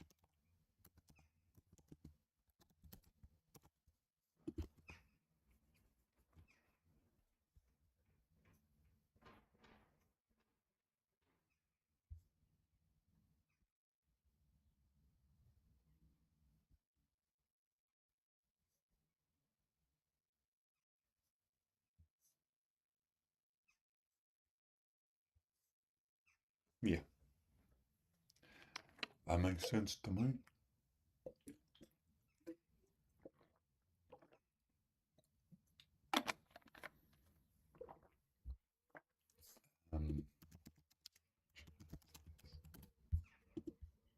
Cool. Assignment changes what the standard string is viewing. Assigning a new string to a standard string view causes the standard string. So you got string name, standard string. Your standard string view then becomes name, and this is read only. Then we print out Alex. Then we convert this to John, and it's now viewing John.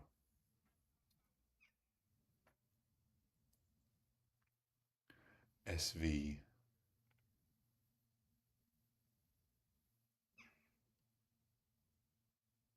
SV is John.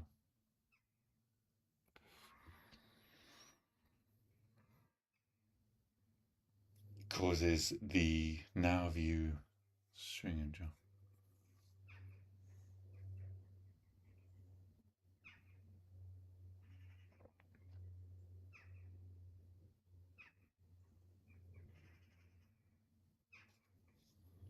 Okay, so the name is Alex.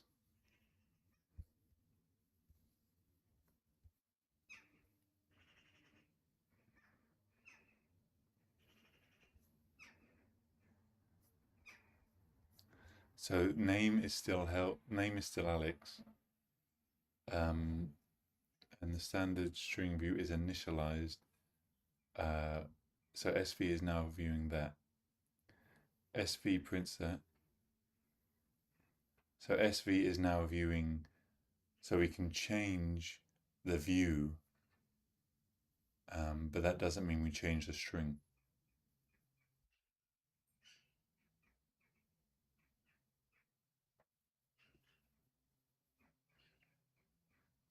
Okay. So we set name to Alex.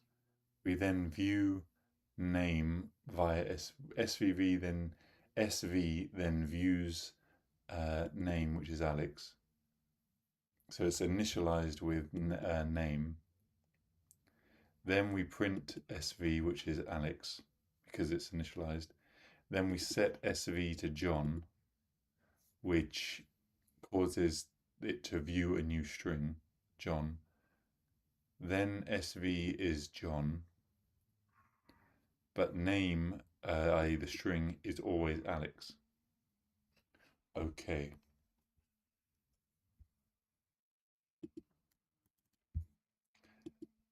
Well, now that I've thought about it a bit more, that does make a bit more sense. But I'm sure when I do the questions, I'll get it wrong. I definitely need that there. Okay. How long? Okay, so nice. Literals for standard string view. No, thank you.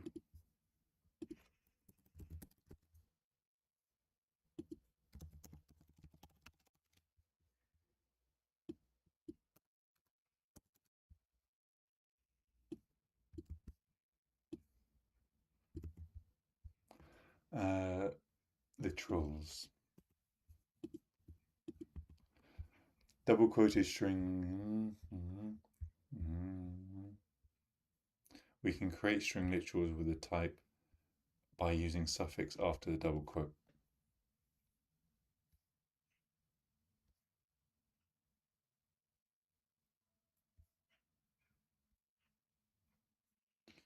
Okay. Double quoted string literals are C style string literals by default. We can create string literals with type standard string view by using the SV suffix after the double quoted string literal, with the SV being lower case. I want to just try that myself personally. Include input output stream. We will then include our string. We'll then include our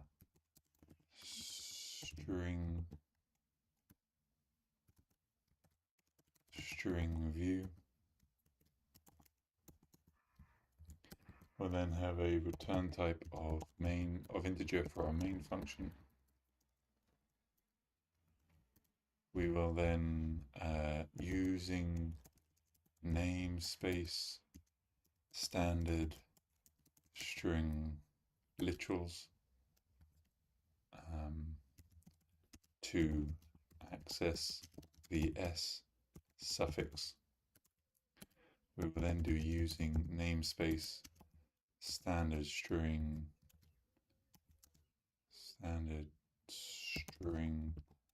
view literals to access the SV suffix. And then we will have a standard character output of I also want to do this as well. So I want to use using namespace standard to allow no use of and just use character output. I want to just try that. So standard, no, there you go, old habits. Look, we're doing a character output of foo with a new line break. Cool, that works. Then we have a character output of goo with a line break. Then we have oh no, so we want a s here to have a string literal. Then we have a standard character output of moo with a new line break and then sv. And then we return 0.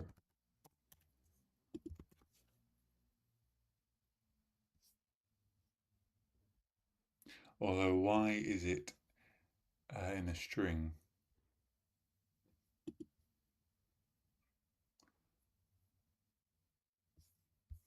Is it supposed to look like that?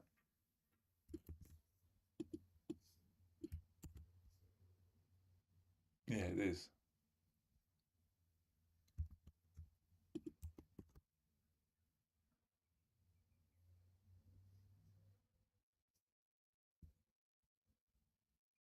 And as you can see there, we got the operator or the suffix of s. And then if we run that, we get fugumu. Cool. Fugumu.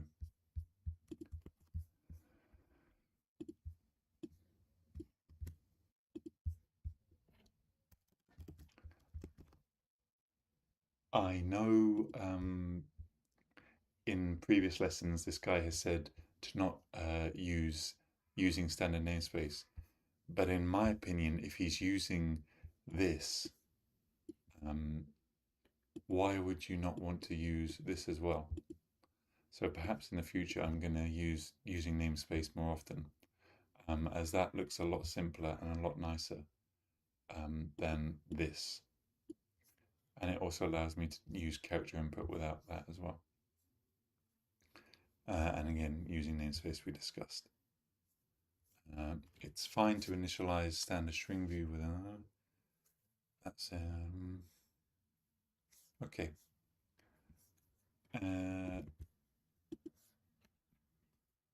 Constant expression standard string view. Unlike standard string, so unlike standard string,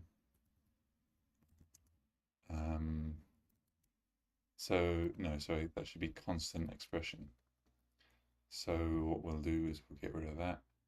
We'll do const expression standard string view, and then we'll copy and paste that for our other subheading. So what we'll do is we will go to unlike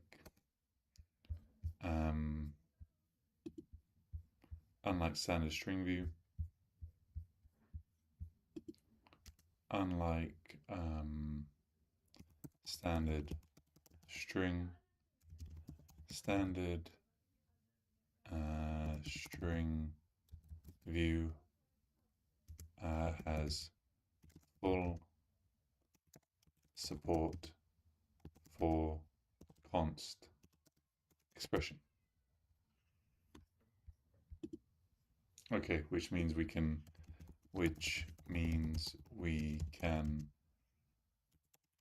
possibly evaluate at compile time. Okay, let me just check something.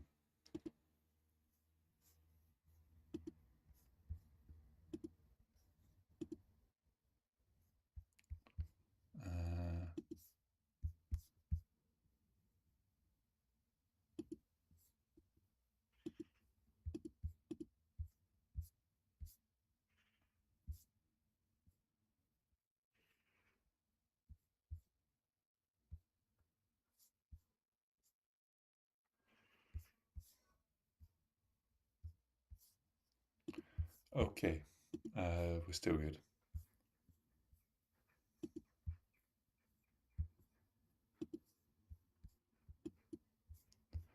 Anyway, I'm just being stupid here.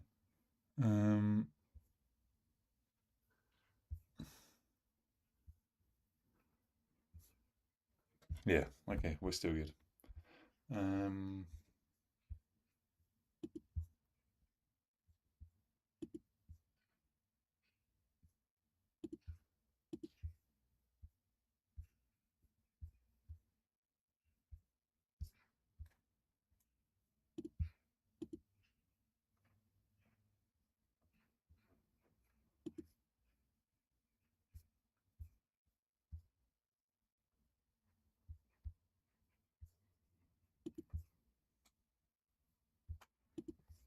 Okay. So we got a constant expression here. We got a constant expression here, standard string view, S, hello world. S is a string symbolic constant. Then we output that at compile time, as I mentioned there. Cool. So then, let me just check something.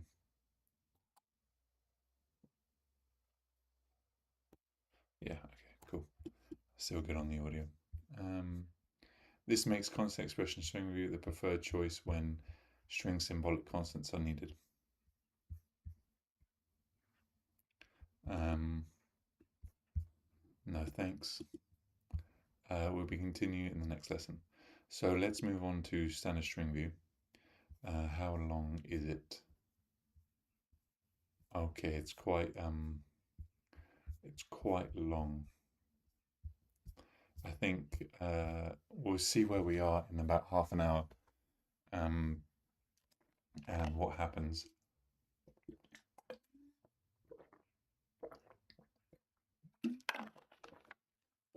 And see where we are by 1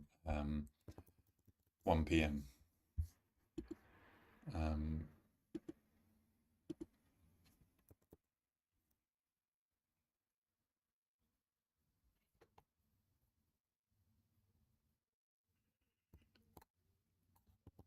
At 1 p.m.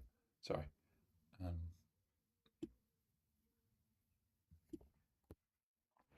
Cool. Let's continue with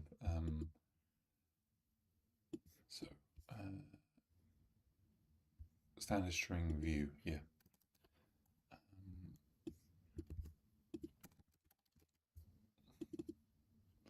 Standard string view part 2.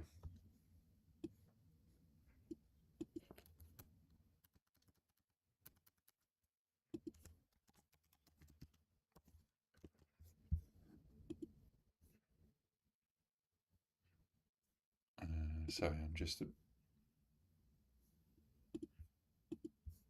okay. So in the prior lesson, we learned because we're going to spend some additional time discussing it. We'll focus how to use it, best to use it. Introduction to owners and viewers.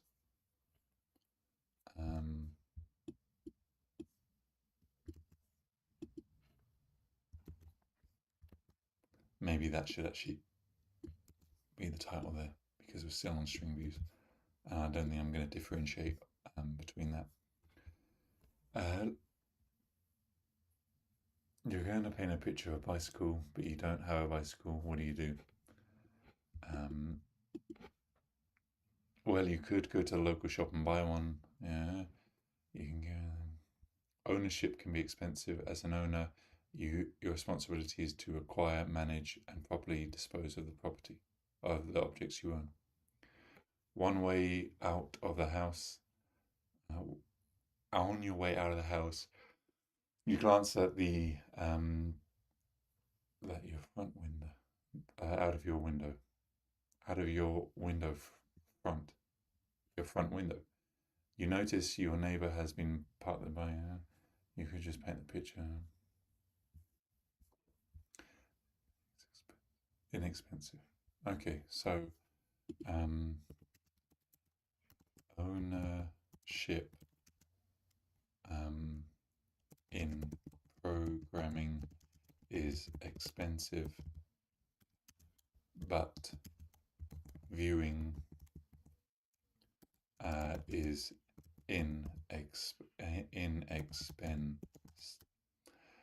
inexpensive.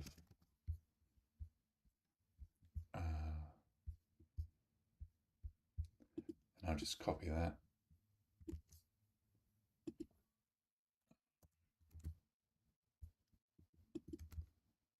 And then viewing is inexpensive, and because we don't actually own the objects. Okay. Standard string is a sole owner. So because it's modifiable, I assume. Standard string is a sole owner and makes expensive copies.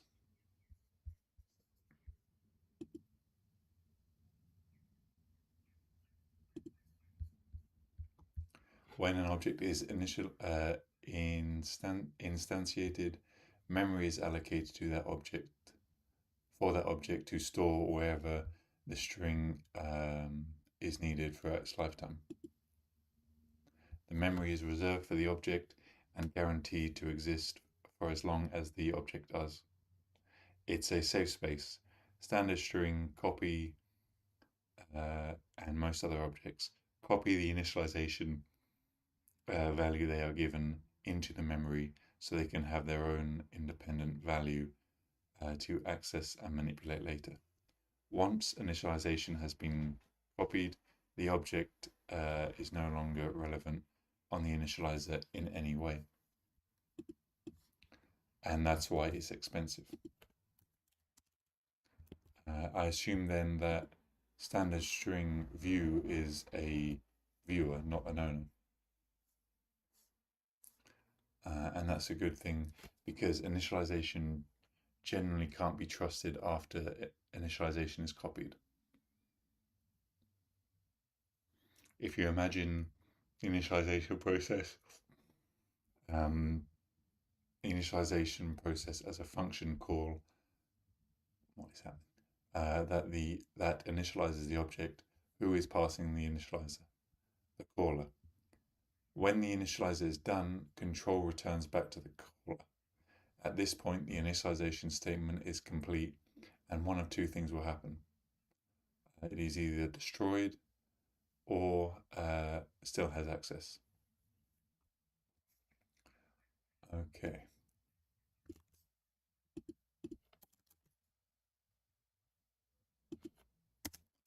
One.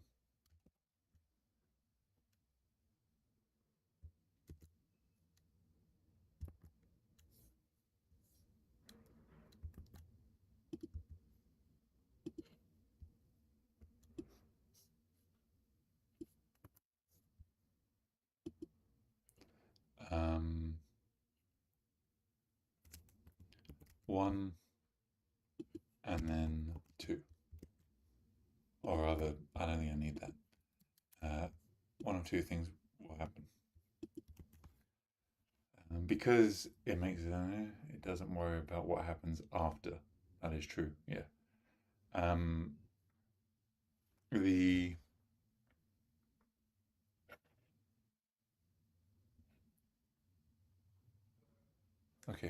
Um, the initializer can be destroyed or modified. Are we still? I'm getting a bit of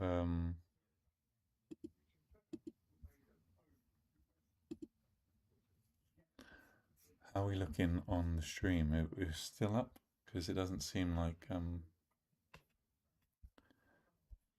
my thing is still recording, but is it still the volume still on?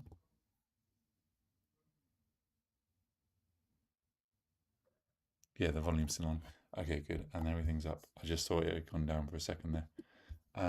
Okay, where were we?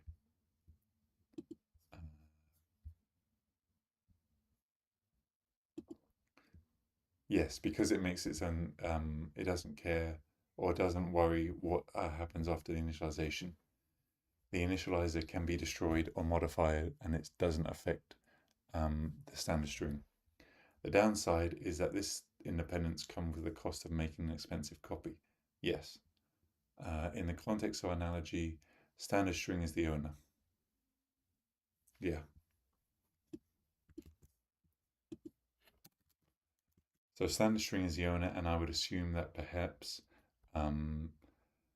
my standard string view is the viewer. Oh, it has view in the name, so we don't always need a copy. Let's revisit an example from the prior lesson.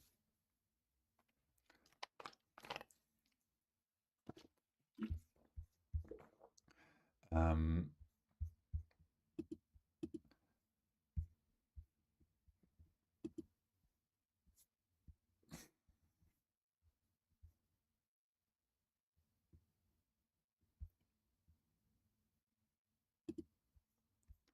um,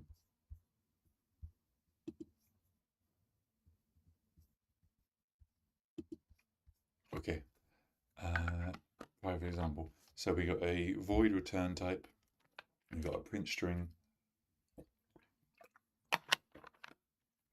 and that is passing in the standard string, and then which means it needs to call it. And then in our main, we have our return type of main, we have a standard string, and then the identifier of s, hello world, and we're calling s. So we're creating it here, but then we're making a copy here as well in this function. So we're doing it twice. So when print is called, it makes an expensive copy of s. This function is then copied and then destroys it. Note s is already holding the string we can print. Could we just print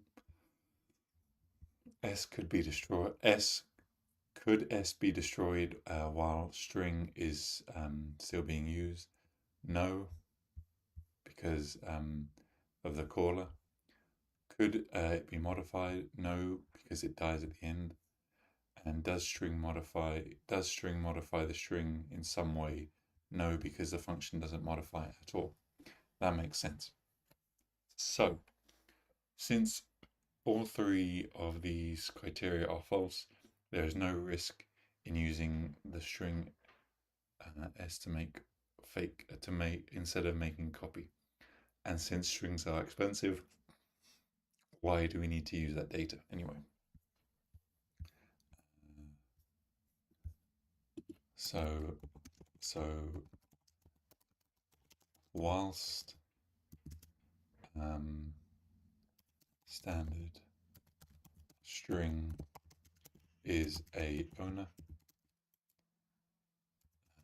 standard string view is a viewer and is therefore less expensive.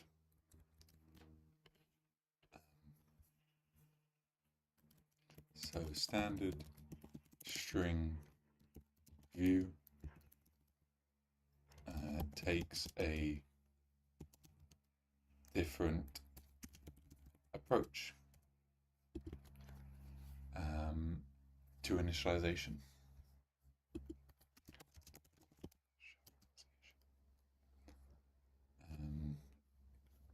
So instead of making an expensive copy, standard string view creates an inexpensive view that can be accessed at any time.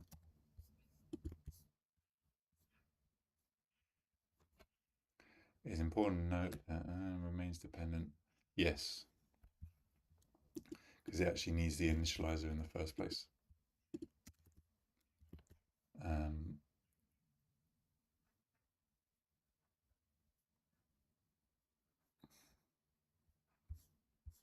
Okay. So how are we looking on the time? Another 15 minutes probably, I'd say. And then we should have made decent progress. So standard string view is best used for read-only function parameters.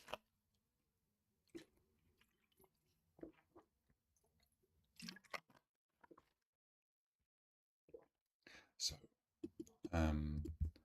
here, here, and here. Standard std string view is best used as read-only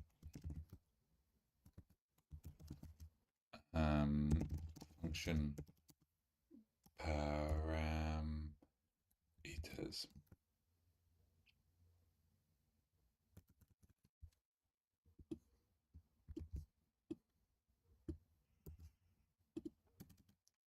So the best use of standard string view, which can be accessed via include string view, is as a read-only function param.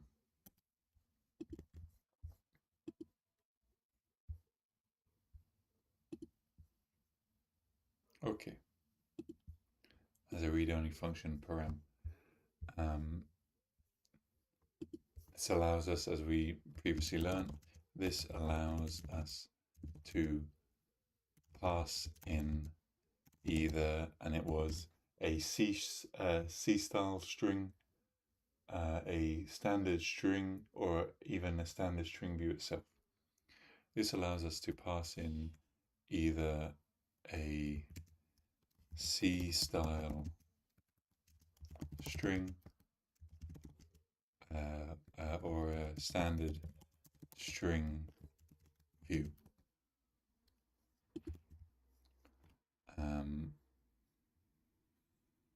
Without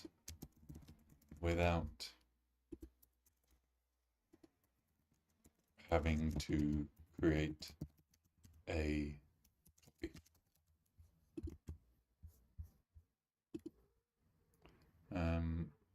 Okay.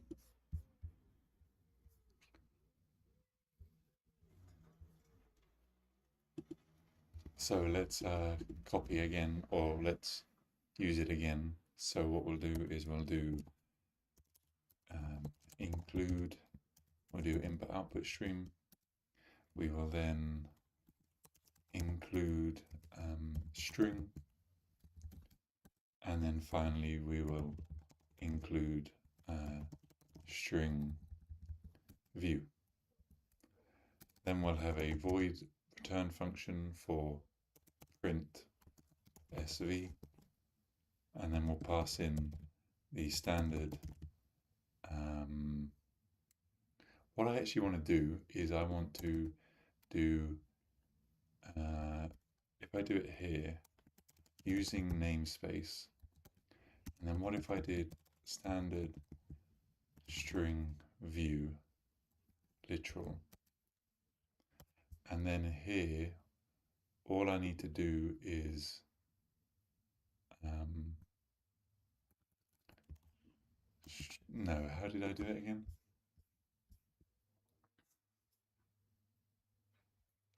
Oh, you do the suffix of SV. Yeah, you do the suffix of SV. So you would do. No, but that's for strings, though, isn't it?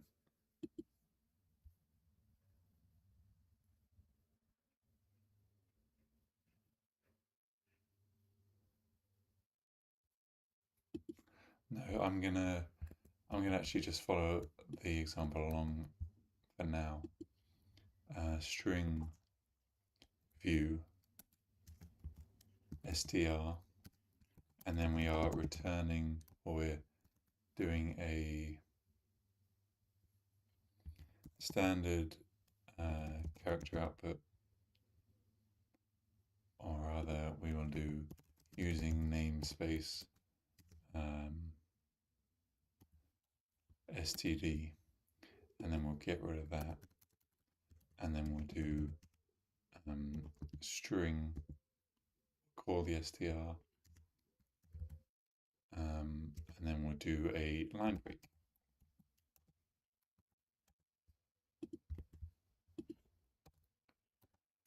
So if I put semicolons in the right place, cool. So now we have a return type of integer for our main function, and we're going to print sv with hello world, which is C type. Call it with C style string literal, yes. Then we'll have a string of s2, and this is similar to what we did previously, but it's always good to practice. And then we'll print sv with s2,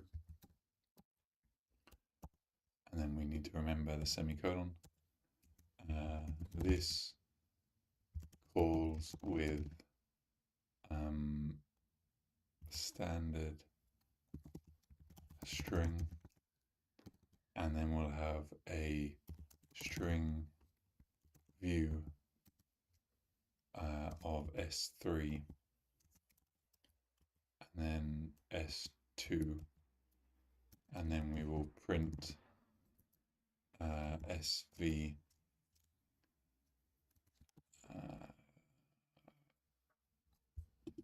s3, yeah, which is calling with standard string standard string view. Okay. So then we will return 0. We return 0. Cool. Just turn that down. And then we should then get hello world, and hello world again. So let me just clear that. Run it, and we get hello world 3 times. And as we learned previously, it's probably best practice to use that string view rather than string, because string creates expensive copies, whereas string view is just viewing and is inexpensive. Let's take a look at misusing can get us into trouble. Okay, so we got a input output stream, library, string, and string view all in the header. So where are we now? Okay, so we're definitely not going to finish it today, because that is quite a bit. And I want to, when I cover these things, I want to make sure I'm covering them and it's actually going in my brain. So where were we? Improperly using. Or should we just end it here, perhaps? Yeah, I think we'll end it here. So what we'll do is we finished off at lesson 5.9, and then improperly using standard string view. Then what I'll do is I will, in here, and then improper use of standard string view.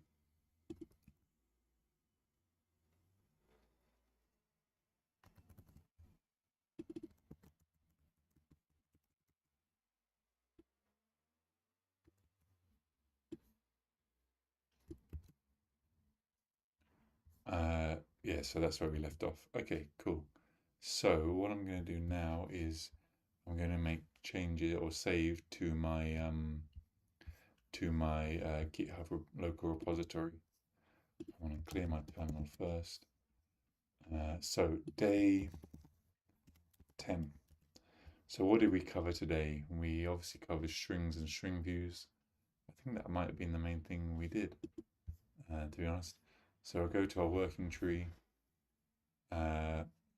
So we finished off const expressions and when and what determines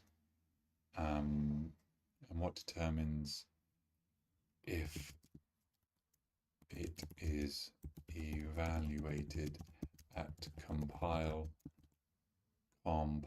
time or run time. Then we did const expression variables.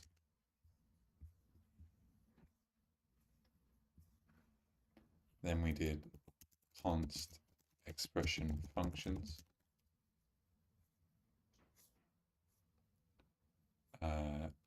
And const expression function params.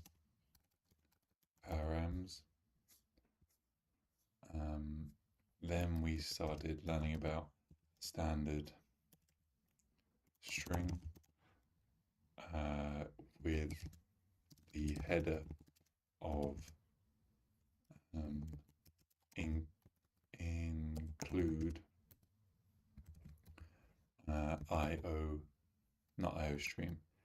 include string. Then we learn about standard string and standard character input and the need for standard get line, was it? And then we needed to do in here standard character input insertion, standard WS, and then whatever the variable name is. What was that the correct syntax? Let's just have a look. Standard get line,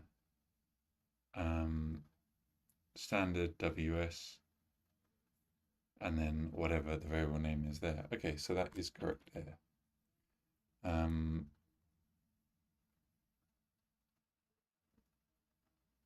Wait a minute. Yeah.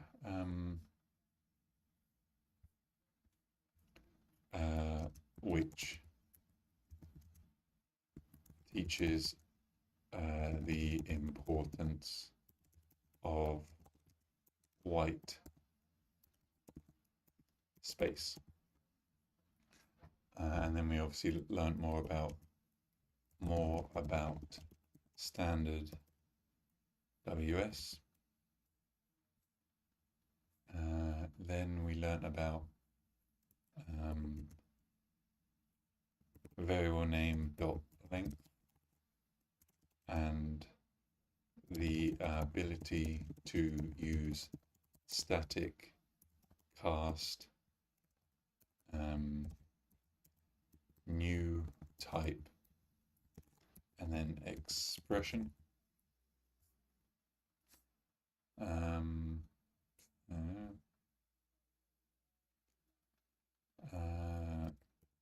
Do not pass standard string by value, as this is very expensive, whereas standard string view is not. Then we learn that.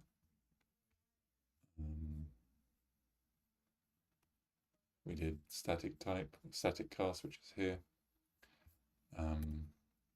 We did that static string view is good for read only, aka void, return type functions.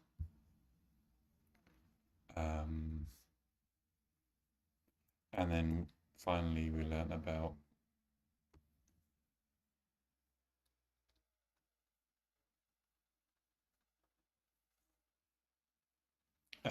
we also learn about standard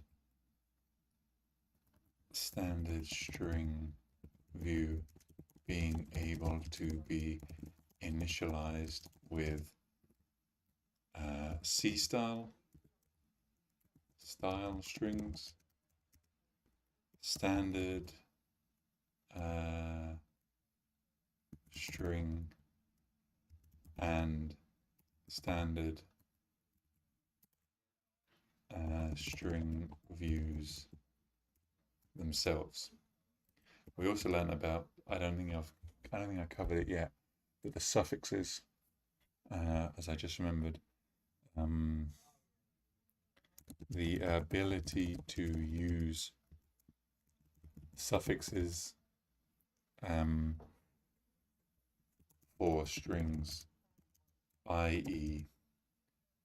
Using namespace standard string, we need to use the suffix of s, and for std standard string view we use SV, was it? Yeah, because SV is string view.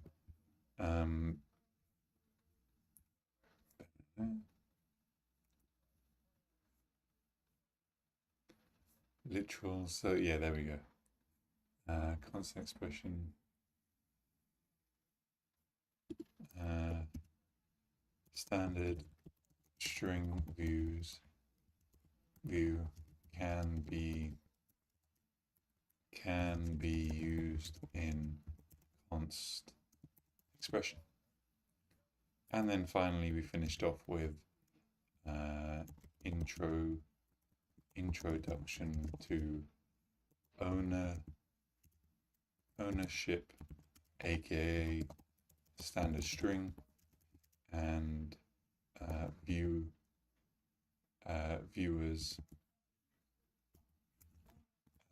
aka standard string view, hence in the name. Yeah, cool. And so we've left off improper use there. Cool. So tutto bene. And the date today is the 8th of August. Okay, cool. Hopefully you guys have followed along. Interesting about the constant expressions and whether they are compiled or not compiled, depending on if they're literal, constant, non-constant, etc., etc. and then the importance of the get line when using strings, and then obviously there's various suffixes that we can use, and introduction to ownership and viewership. So hopefully you follow along. If you have been following along and enjoying it, let me know what I've been doing right or wrong, as this will help me improve. So yeah, hopefully you're enjoying learning C++ if you are, as much as I am, and the potential future projects, mainly things like games and things like that, will be interesting. When I've learnt C++ entirely, I will be creating new projects and creating games with various libraries, which I have been looking up off stream. So I've been practicing Raylib, for example, a Raylib library. I've been practicing making or using Raylib to make simple projects. So once I've learned C++, I will then go on to create more complex projects, hopefully, he says. So let me just commit that. And yeah, so if you follow along, let me know what you've enjoyed. If you think I've done something wrong, tell me. That way I can improve. And as always, comment, like, subscribe, all that good stuff. And I'll see you in the next one. Bye.